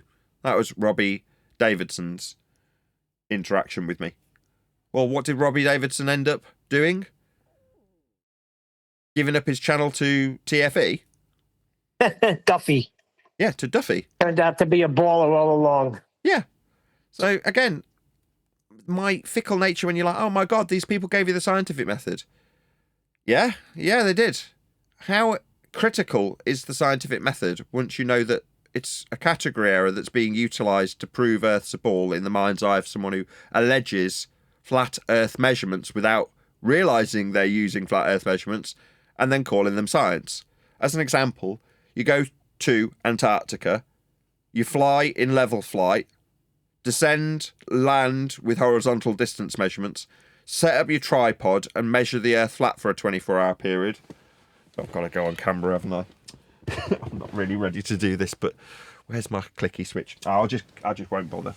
I was going to say, unless you're Dave McKeegan and then you can't cope with your own tripod. But once you've got all of those preordained flat Earth measurements to suggest that you've got a 24-hour sun, what difference does it make to the guy who's literally just coming across this subject matter and realising the awful truth of the origin of all these measurements? What difference does it make to that guy? It's just a convoluted gaggle screw to confuse you, isn't it?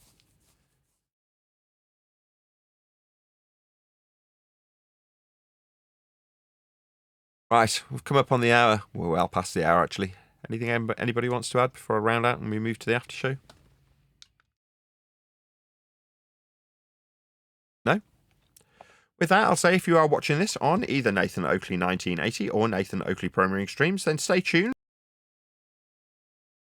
And you like that? Yes, my channel's gone. Happens. What? I'm going to watch College Game Day. What? Oh, he's hot, Nathan. Neil's talking about watching college football or something. Yeah, and I lose all the soccer games too. I was getting the Premier League on ESPN. Now nothing.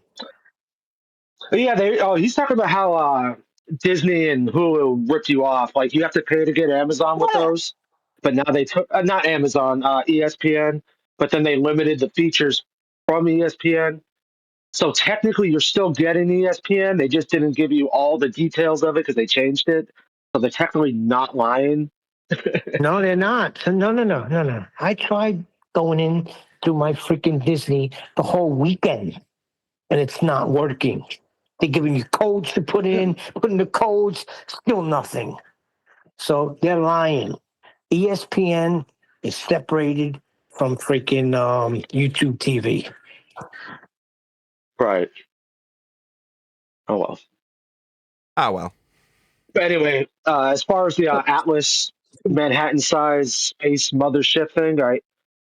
I mean, I was just on Reddit, so it's not but there's people talking about it, and some people are saying that they have 400 millimeter diameter telescopes, which means that if your telescope, well, all telescopes are cylinder in shape. That means that the cylinder is 14 inches, and they said that they can't see that, and blah blah blah. So just because you can't see it doesn't mean you don't need to be afraid of it, right?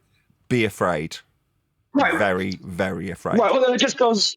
Yeah, no, it just goes to my point that only specific people in a very special group can see it. and can then see tell it. everyone else about what they saw. I'm very special. I'm a very special snowflake. Well, I wanted to be, but apparently I can't see it either. Well, I'm telling you, Well, people, as your resident guru, be afraid. Be very afraid. It's coming to get you. The soil from the sky's coming to get you. Oh boy! All right, well, I got to go to the store and buy toilet paper now because that's what you're supposed to do when you're scared. Yes, buy lots of toilet paper because you're scared.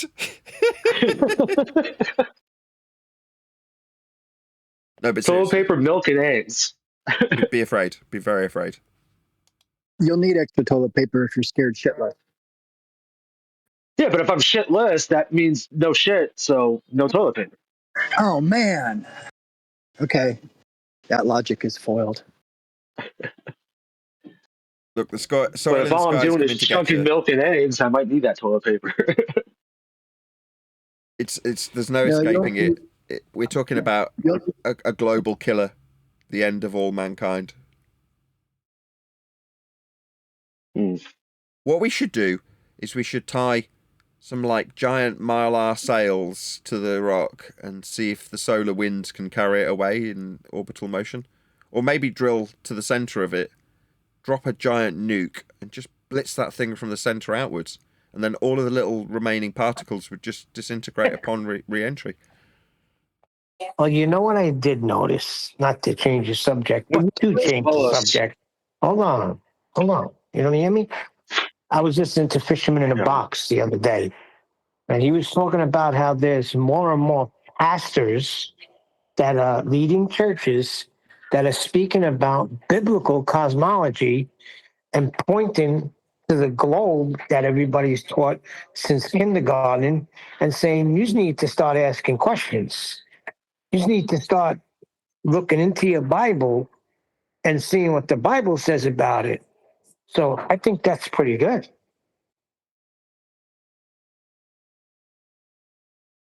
Well, I think that's terrible.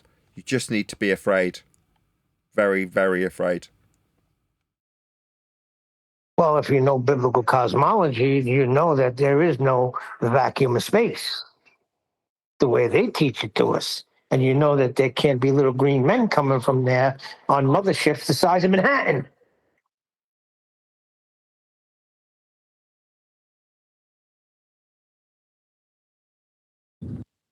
Why would they lie, Neil?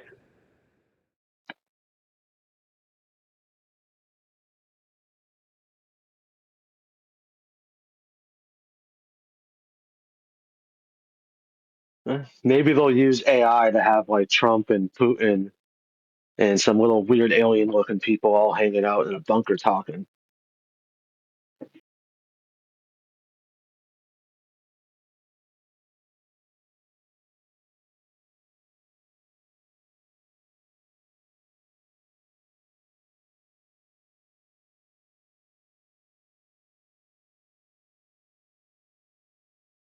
Anybody know what the purpose is, or joking aside, why they're trying to scare people about this light in the sky exactly? Is there any particular reason, or is it just another opportunity to keep people in perpetual fear?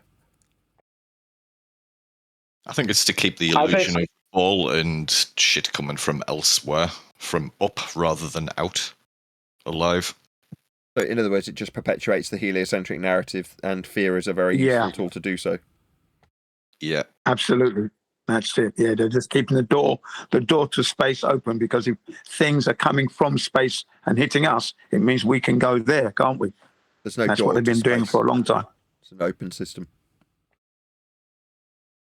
It's just for fear. Just, you know.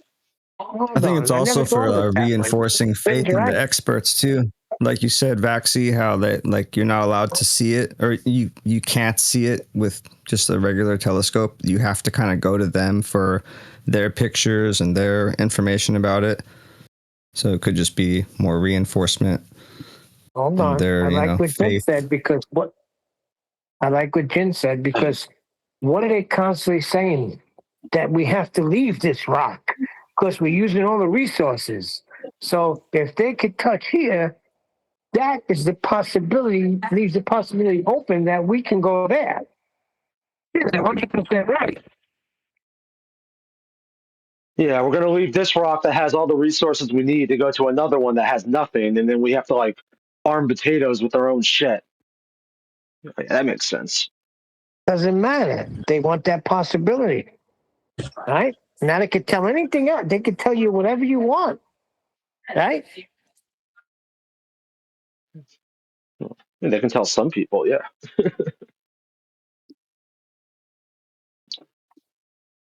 I do wonder though, like what their next game plan is. Are they going to say, "Oh, it turns out it was just a funny acting rock," or are they going to say, "Hey, it was aliens. They talked to us, but we weren't allowed to film them."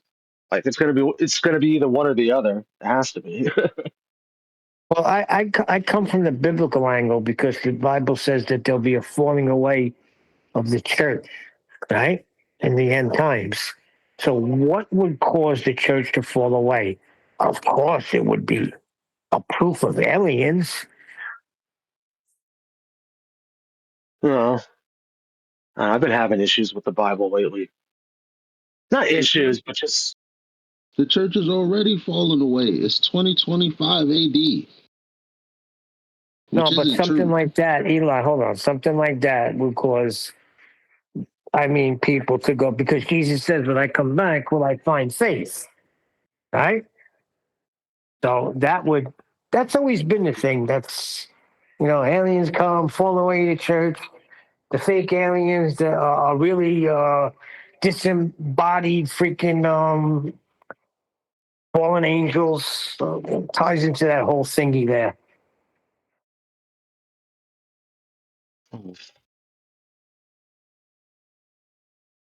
Perhaps. I don't know. The whole church and Christianity has been kind of a headache lately. All right, let's not talk about that because that is only going to get ugly. Not Christianity in the sense that, like, worshiping Jesus. That's not the issue. It's apparently the very first group of Christians. People try to argue faith with facts, which means you miss the very first fundamental point of essentially that's it. So just stop. Oh, that's not what I was getting at all. What you getting at? What I'm getting at is the very first. I'm going to use the the very first group of Christians, the earliest ones, immediately after Jesus' resurrection and all that. They did not take any stock into the Old Testament or any of the Jewish teachings, and it's just it's weird. Excuse me? That's not even true. Because the Old Testament is the New Testament concealed. So they were heavily into the Old Testament, pointing from the Old Testament that this was the Messiah spoken about.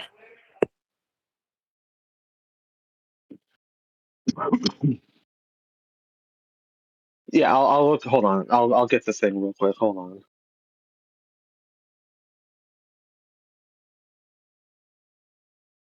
That's my point. They just understood what it meant when Jesus said new covenant.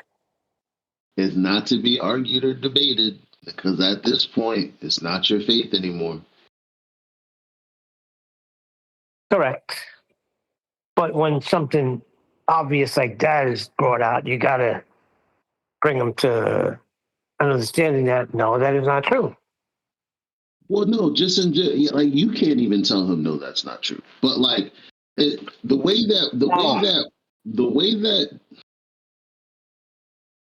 people say you have to accept Jesus into your heart. Like sometimes I feel like we take the context wrong. Like quite literally, if you don't faithfully accept it as true, it's not your faith anymore. It's of no use to you.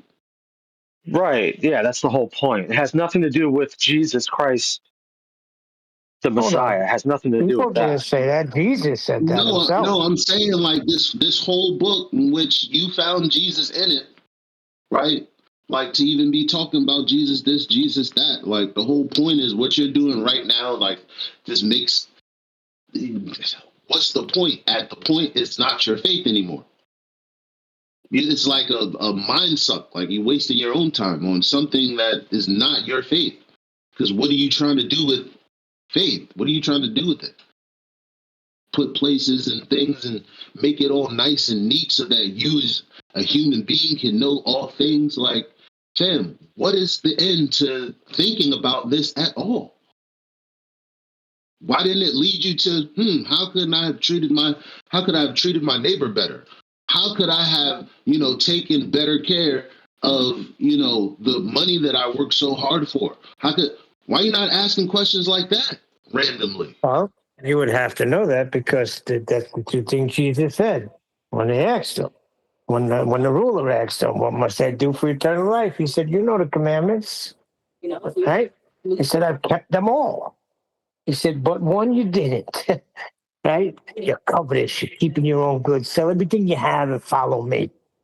And imagine how much more he had. In another portion of scripture, he says, love the Lord your God with all your heart, your soul, your strength, and your mind, and love your neighbor as yourself. You keep those two, you uphold them all. Because if you're keeping those two, you're not going to commit murder. You're not going to covet your neighbor's wife. Right? Yeah. Right. But Jesus Christ is the only person that's ever walked this flat earth that was physically capable of keeping every single commandment without violating one ever in his 33 years of life. It's not possible for anyone else to do that. Of course not. But we strive to. And that's the whole thing. Yeah, of course, we have to strive to. Yeah. Hebrew roots movement coming out saying you got to go back to the law, right? And keep all of it. Jesus just showed us that it is possible to do. So you can do it. And Christianity is just a scapegoat where you could just say, well, Jesus did it for me. That's not what we say. And it is impossible to keep because we're sinners by nature. Yeah, and I like that you say that being sinners by nature, because you could be totally perfect if you wanted to. You just ain't got the will to do it. No, you can't. You could if you wanted to. You just don't have the will to do it. Each and every micro moment that you spend with yourself, saying, like, your brain itself, like, just reasons, I should do this. This is the most optimal thing. And you don't do that, whether it be read something, whether it be meditate on something, whether it be cook something, whether it be go somewhere at this moment versus not doing it. Like, you fail that test every day, and it's all a mental test. Nobody stopped you from doing it. Well, I mean, you failed it because it's not physically possible to do so. Right. Are you saying that you can in your life? Because I'm getting confused. What I'm saying is none of us have shown the propensity to do so. Right. What's the point of it? It's not possible to. It's physically not possible to be perfect. Possible. But what's not possible? To be 100% perfect in sin. Knowing that you're being not transparent. Like, we all wrestle with it. Like, all the shit that I'm talking about, we wrestle with. Like, again, that, like, we know what's right. So it's not like the path is clear. We choose not to take it. Yeah, but then for 1 millisecond, you get a lustful thought about the bank teller you just saw at the bank. It's not possible. You can't say it like that because that's going to trigger him. You got to give context why it's not possible. You're never going to teach your kids. You're never going to teach your kids to say. You don't have to teach them to say mine and no. They automatically do that eventually, right? There's a nature born in you from birth, and it's a sin nature. You're going to sin in thought, you're going to sin in word, or you're going to sin in deed. I don't care how perfect you try to make yourself. That's the condition, and that's why Jesus had to come. So my point in being like Jesus, striving to be like Jesus, is each and every time your mind, wavers and you think about that, it's kind of a beacon to go, oh, I can do this, and it helps you, but nobody's going to be perfect at doing that. That's the only point. Okay, like, if we're arguing, if we're arguing what is, what isn't, what, all of that is wholly irrelevant, because It's not the point. Well, Eli, I thought your point was it is possible for somebody to be born, That's 'cause you from a mother. What? I didn't say none of that.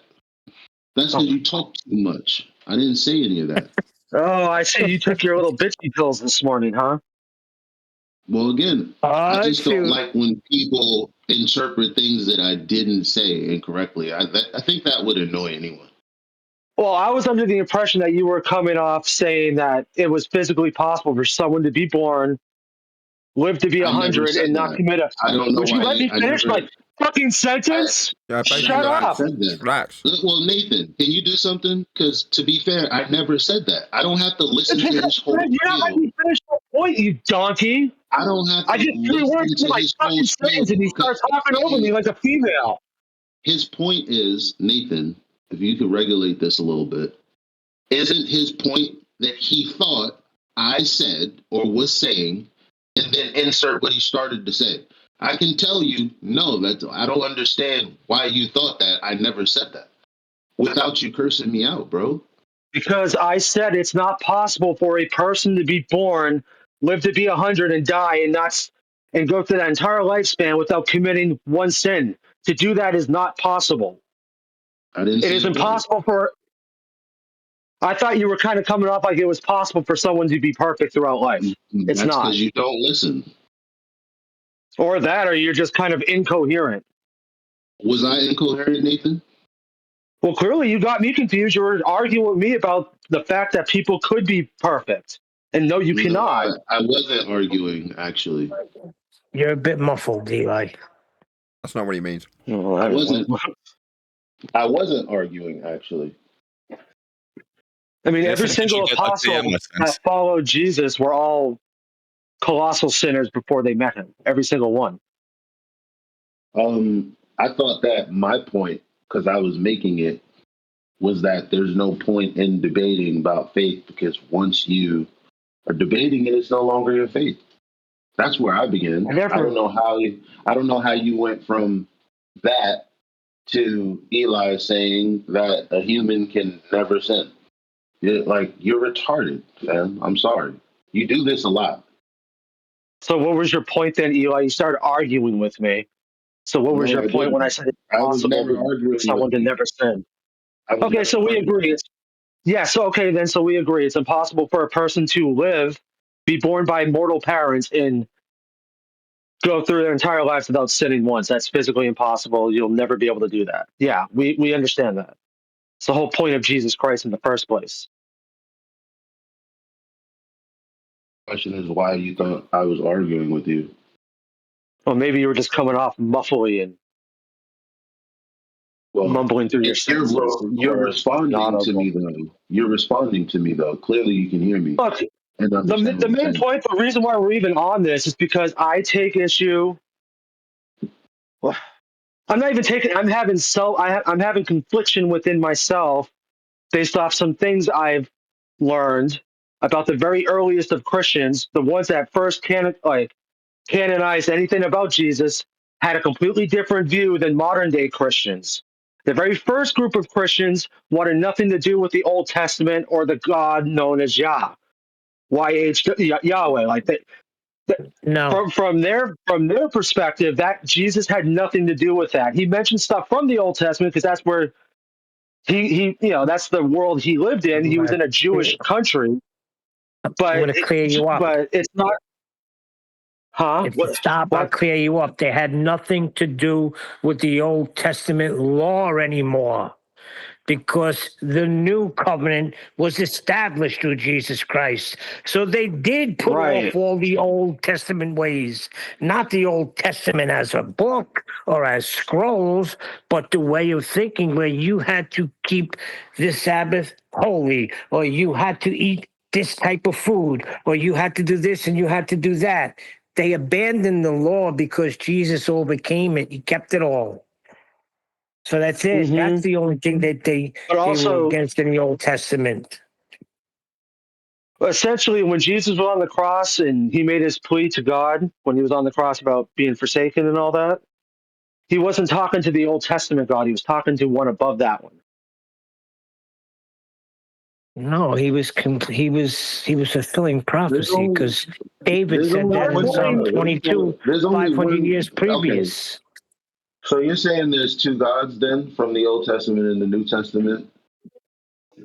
Yeah. Oh, well, I mean, I'm not saying that, but that's what I'm starting to wonder about after some of the little bit of and it hasn't been a lot. It was mostly. But you don't understand the Godhead. You have to understand the Godhead, and the only way you get that is read John chapter 14. Neil.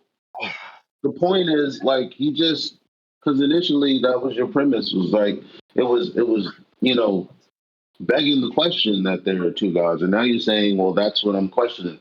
Your reasoning is all messed up. That's logically fallacious. It's not that there's X amount of gods. No, you said he was speaking not to the highest, not to the God of the Jews. Yeah, yeah, but the God of the Jews is not who Jesus considered to be the highest God. Okay, so how do you know that? It's just from what I'm piecing together based off of this dude's off of the early Christian writings before, hundreds. Like which ones? I'm going to mispronounce the guy's name. Marcion, Marcion. I'm assuming it's Marcion of Sinope. Sinope. What book is it in? He's the one that put together the very first New Testament. Genesis. Exodus, the New Testament. No, Genesis, that's Old Testament. Listen, Genesis is a book. When I say book, Exodus is a book. So I'm asking you, where in Scripture are you getting this from? It's not from Scripture. That's the thing. It has nothing to do with Genesis and Exodus and all the other Old Testament books. He's the one someone else has said that this God is different than the God in those writings. Okay. No, it's essentially like when Jesus died on the cross on Friday and came back on Sunday. Immediately after that, all the groups of people who are now this new faith of Christianity, they didn't want anything to do with the Old Testament, and they rejected the God of the Old Testament because they were under the impression that's not who Jesus was pleading to when he was on the cross. He was pleading to El, which is above Yah. And then you go back further, like Yah was just a certain sect of Israeli people, and he was a storm god. Like and there's a bunch of historical crap with that as well. Of Yah being a storm god and a war god. I'm still looking for the validation that they are two gods that we're referring to. We're talking about the Most High, and I'm not. So we would need to look in validation of what. Yeah, but the thing is, to do that, you'd have to look everything that you're saying, begging the question of that. And I'm like, okay, so what about proving that? And you're like, that's what I'm looking for. And I'm like, exactly. None of your argument, like everything that you're saying won't be valid until we already know that it's the case. But you're begging the question.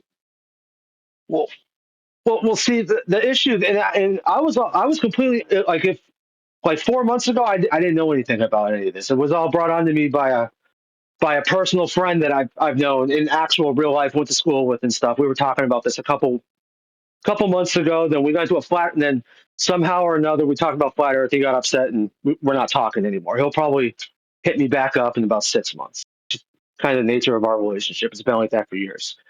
But it's all coming from him. This is something I never even considered, and I wish he never even told me because now it's causing massive. But at the same time, something that you're begging the question with is causing a massive. I'm not begging the question. No, because but everything that you're saying hinges on there being two gods, and I'm saying, well, what's the evidence of that? Of someone saying, hey, there's two gods. Like I don't understand how you can say, well, the people of this section that we're reading about when they're talking about God, is not talking about the same God in the Old Testament. I'm saying, what's the evidence of that? You're saying that's what we're trying to figure out. I don't know. And I'm like, okay, then. So we can't assume that there are two in any of your arguments or reasonings, then, to then be confused about. It doesn't make sense. No, essentially the teachings of Jesus Christ and his whole message and how he had to die on the cross to save us is not compatible with the God of the Old Testament, who demanded other groups of Jews would murder other non-Jews and have idols and make sacrifices and get certain people to try to sacrifice their kid, and right when they were about to cut his head off with a knife, he goes, whoa, whoa, whoa, whoa, whoa, I just want to see if you're going to do it or not. All right, you passed the test. Apparently all that is not compatible with the teachings Hold of on, Jesus, and that's the issue. Vaxi, because those were all types and shadows, okay? He wasn't going to stop himself from sacrificing his son like he stopped Abraham. You're not reading the Bible in a proper context. You understand? Well, I don't. He wasn't going to stop. Listen. When he stopped Abraham, The very first. no, I'm not going to let you do this, but this is all a shadow of Christ to come, how he was not going to stop himself. Guarantee he hasn't read it.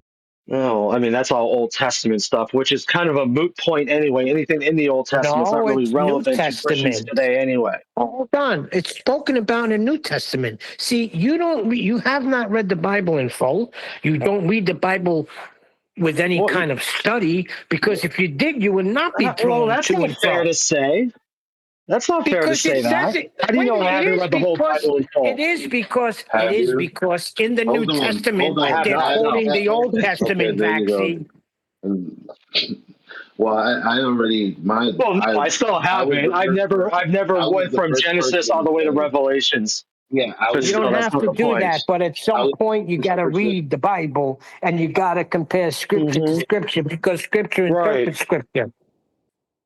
And see, that's the thing. That's the big issue. Apparently, is Marcion of Sinope.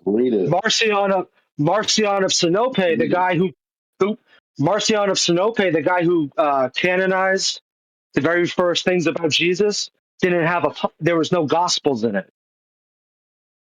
I think there may have been Mark. Start there. Right, but see, that's the issue that a lot of people are coming to realize, is all these other things are added in hundreds of years after the fact. Before you even read anything, so you're arguing about something you haven't read. Wait a second. That's not fair. I've read. When you condense it down to its most basic point, there are a lot of people arguing about something that they would argue that they have to read in full. Come on, 70 AD. Revelation was written 70 years after. Listen, this is my last point.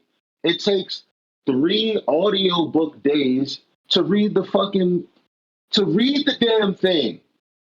Like, just do that. Like, stop acting like it's some super hard thing that you can't. Well, who's to say I haven't done that, Eli? You said you have. I said I never opened up my Bible to Genesis chapter 1 and read it continuously all the way through to Revelation. Exactly. That's what I'm saying. And I'm saying that doesn't mean I haven't read the entire Bible in a different random order. No, listen. Okay, so in every other book, when you're trying to get the context of a story, you will read it from the beginning to the end. But when it comes to this book, you don't have to do that. Okay. No, you don't have to do that with the Bible.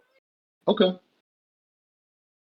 So you mean to tell me that people are taught to read the Bible from Genesis to Revelation?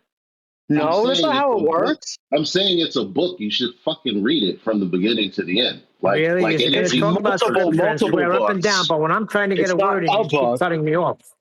Yeah, you two fight with each other. What the hell? Neil, when do we not read a book from...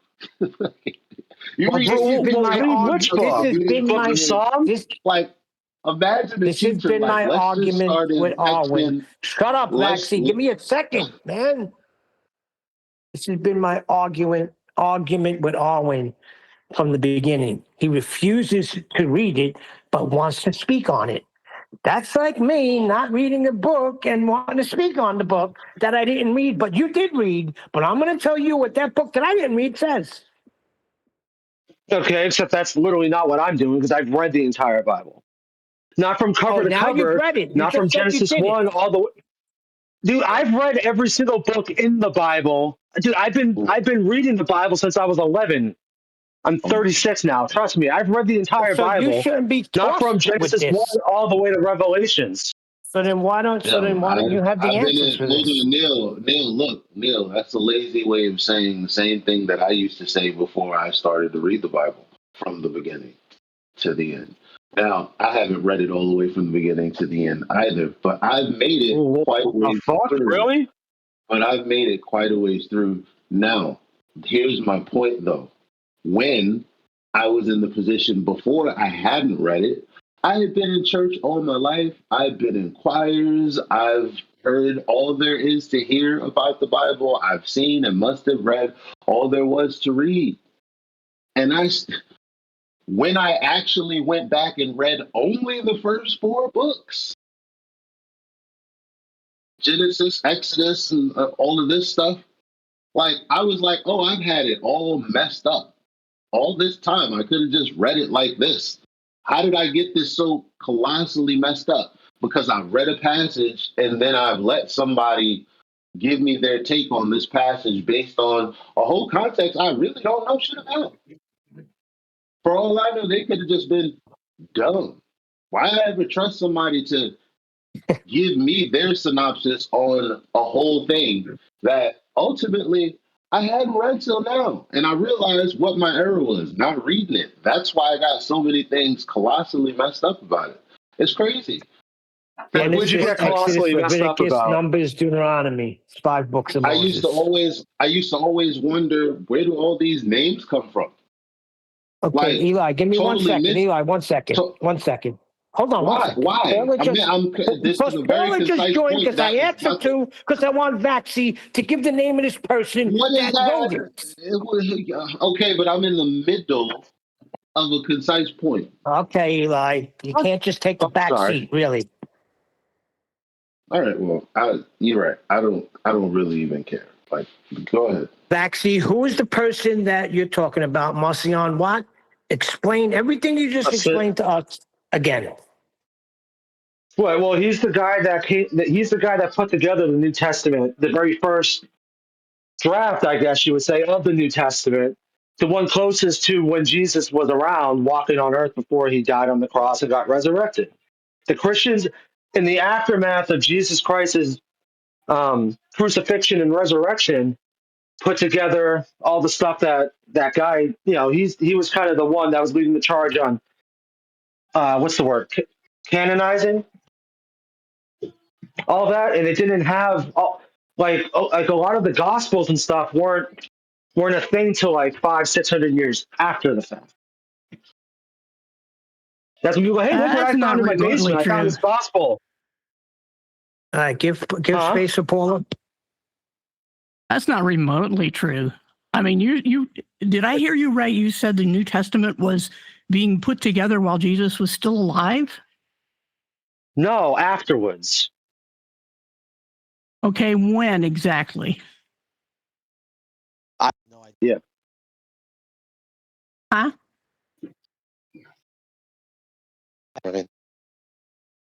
I can't hear you. What would you ask me?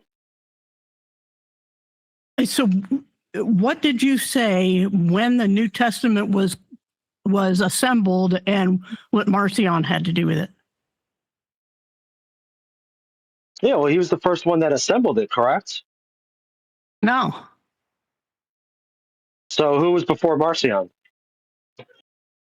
What do you mean who was before? They were all the apostles in the first century. They were writing the stuff down. Yeah, but it was finished by 95 AD.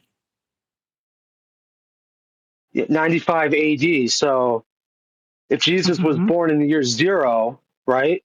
So that's 900. Wait, no, that would be 100 years after. Not 9. I was thinking 900. Yeah, and Marcion was only born in 85. So right. he wasn't even alive when Jesus was. Okay. So see, I'm just trying to figure out all this other stuff was after. So why? Okay, so how come none of the Gospels were included with Marcion then? Who is Marcion From my to do with understanding, any of this stuff? I'm talking about when the Bible was established. I mean, when it was finished. Who cares who came after that? well, what do you mean by the Bible? Like, as in the Old Testament and New Testament being in one solid book? As far as canon goes, and I've done videos on this, canons form over time. Now, the Old Testament canon was established by the time of Josephus, for sure. I mean, he acknowledged that it was been established for some time, and he lived in the 1st century AD. So the New Testament obviously couldn't be canonized until it was finished, which is around 95 AD. And it was accepted on the basis of whether there were, for the Old Testament, prophets around to verify what God said, and in the New Testament, apostles. And the apostles died, the last one was John in 95, so, or thereabouts, 95, 98. So it was finished and completed and recognized by everybody by the 1st century. It was only after that when ecclesiastical bodies got together and said, okay, we acknowledge that this is the official list. But that doesn't mean everybody didn't already know what was canon and what wasn't before then. A canon is like a library. I mean, it takes time to put things together. And when it's acknowledged officially is not necessarily the time that everybody already agreed what was in the library. Right. So I don't know what point you're trying to make. Well, the point, it's just all based on the stuff that my buddy was telling me about. And like I said, I wish we didn't get into a freaking argument about fire, because we could have fleshed it out more. No, I told you it wasn't. I told you that it wasn't an argument. I already told you that your reasoning wasn't sound. So maybe the information, however you gathered it, wasn't gathered soundly, which is why you were confused. But you, well, no, the information that was saying that, and because when we asked, who is this guy and what does he have to do with what Paula just said, the answer is absolutely nothing. Well, if he was the first one to canonize things, and since he was the first one to put, but she just said no. She just said that wasn't true. She just. Well, no, it is. Okay, so is it true, Paula, or isn't it? No, I mean, you can, scholars argue about who officially put a stamp on it. And that's not even the point. I mean, if you want to go by the Roman Catholic Church, that's around 300s AD. And the Bible was already known as the Bible as far as what was inspired and what wasn't by at least the 2nd century, so 100 years before the Catholic Church. And like I said, Marcion wasn't born until 85. So who cares whether one guy said that he did the canon? That's not even true. I mean, why are we at, I brought into this late. I don't know why we're even discussing this. Well, because Vaxi was saying that Vaxi, why don't you explain that you were saying that Jesus, and when he said, why have you forsaken me, he wasn't calling out to the God of the Jews? What was that you were saying? Maybe if you explain that, she'll have a better understanding of what you're talking about. See, this is where where it becomes a me issue. I've gotten new information about certain things, so now it's making me question other things that I thought were previously just stone cold facts. Okay, so the thing is, in general, as a principle, finding some new information doesn't make it better information. It doesn't mean that you've stepped up. It may mean you've simply jumped from the frying pan to the fire. So you have to do research. And research isn't just your buddy or whoever is, But I'm trying to research it, but like a lot of the stuff is like Hold on. Let me see if I can find that other thing I found. He was saying the God of the Old Testament doesn't match up with the God of the New Testament. And he used the story of Abraham not sacrificing because God stopped him. Yeah. Yeah, we've got about 50 topics going here that I can chase down. No, but not really, because it's kind of scattergunning. Yeah. Because he kept begging the question, and so okay, what was I? Oh, okay, so yeah. What am I begging the question on? I'm about to tell you. So Marcion was your answer to why and where I was asking you this information was coming from when you were saying that the God that Jesus was speaking to is not the same God, it's a lesser God, not the most high God in the Old Testament. That's what you said. I said, where's this information coming from? You started talking about Marcion and all this stuff. Am I lying? No, why would you? Why would you think I would think you were lying? So there you go, Paul. It's as simple as that. That's everything. Yeah, I can assure you that none of these ideas are new. They go back all the way to Gnosticism, well before the time of Christ. As far as who's a good God and who's a bad God, that gets very Gnostic. But the thing is that people forget, if they want to make God of the Old Testament bad and God of the New Testament good, then, and that the Father is not the same as Yahweh. I've heard that many, many, many times. But the problem is they forget that even in the New Testament, it says that Jesus is going to come back and slay people and put the world right and judge. He is sent to judge. Jesus will be the judge, not Yahweh, not the Father. It'll be Jesus judging. So does Jesus do quote unquote bad things? Well, first you have to define who gets to decide what bad is. And then you have to say, well, if Jesus also puts people to death for opposing him, then how is he any different than Yahweh of the Old Testament? And people aren't asking enough questions. It's the problem. Right. No, I've had that. And I've thought of that too. But yeah, like what gets me is like, let's say somebody dies, like, you know, whatever, some evil guy dies, whatever. Oh, he's burning in hell right now. I'm like, no, nobody's in hell yet. Like, because hell doesn't exist for people until Jesus Christ comes back, and everybody that has lived and died from the very first person ever up until now all get judged when in his return. Like, okay, let me ask you something. When Jesus told that story of the rich man and Lazarus, the rich man died and the beggar Lazarus died, and Lazarus was in this place with Abraham, and there was a great chasm over, and then across was the rich man in agony. What place was that? mm-hmm. Okay, so, but see, this is where I get confused. If I was to die right now, am I going to heaven or hell, or am I going to be in an eternal, like, what's the term? Like, let's just try that again. It's right on the tip of my tongue. Well, it wasn't rhetorical. What place was that, Paula? Limbo. Yeah. Limbo. Well, as far as what the parable, not a parable that Jesus told, because he named names, and he doesn't do that in parables, but the place is simply called in Greek Hades, which means the unseen. And in the Old Testament, the concept was, it's the same concept, where all the dead go to a place, but it's divided into the good place, paradise, and the bad place, torments. So paradise and torments are two halves of the place of the dead, a temporary holding place until the final judgment. Okay? Final judgment, then you either go to heaven or hell. Now, for Christians, right now, when you die, it says to be absent from the body is to be present with the Lord. So you're in heaven, because no longer do people go to paradise.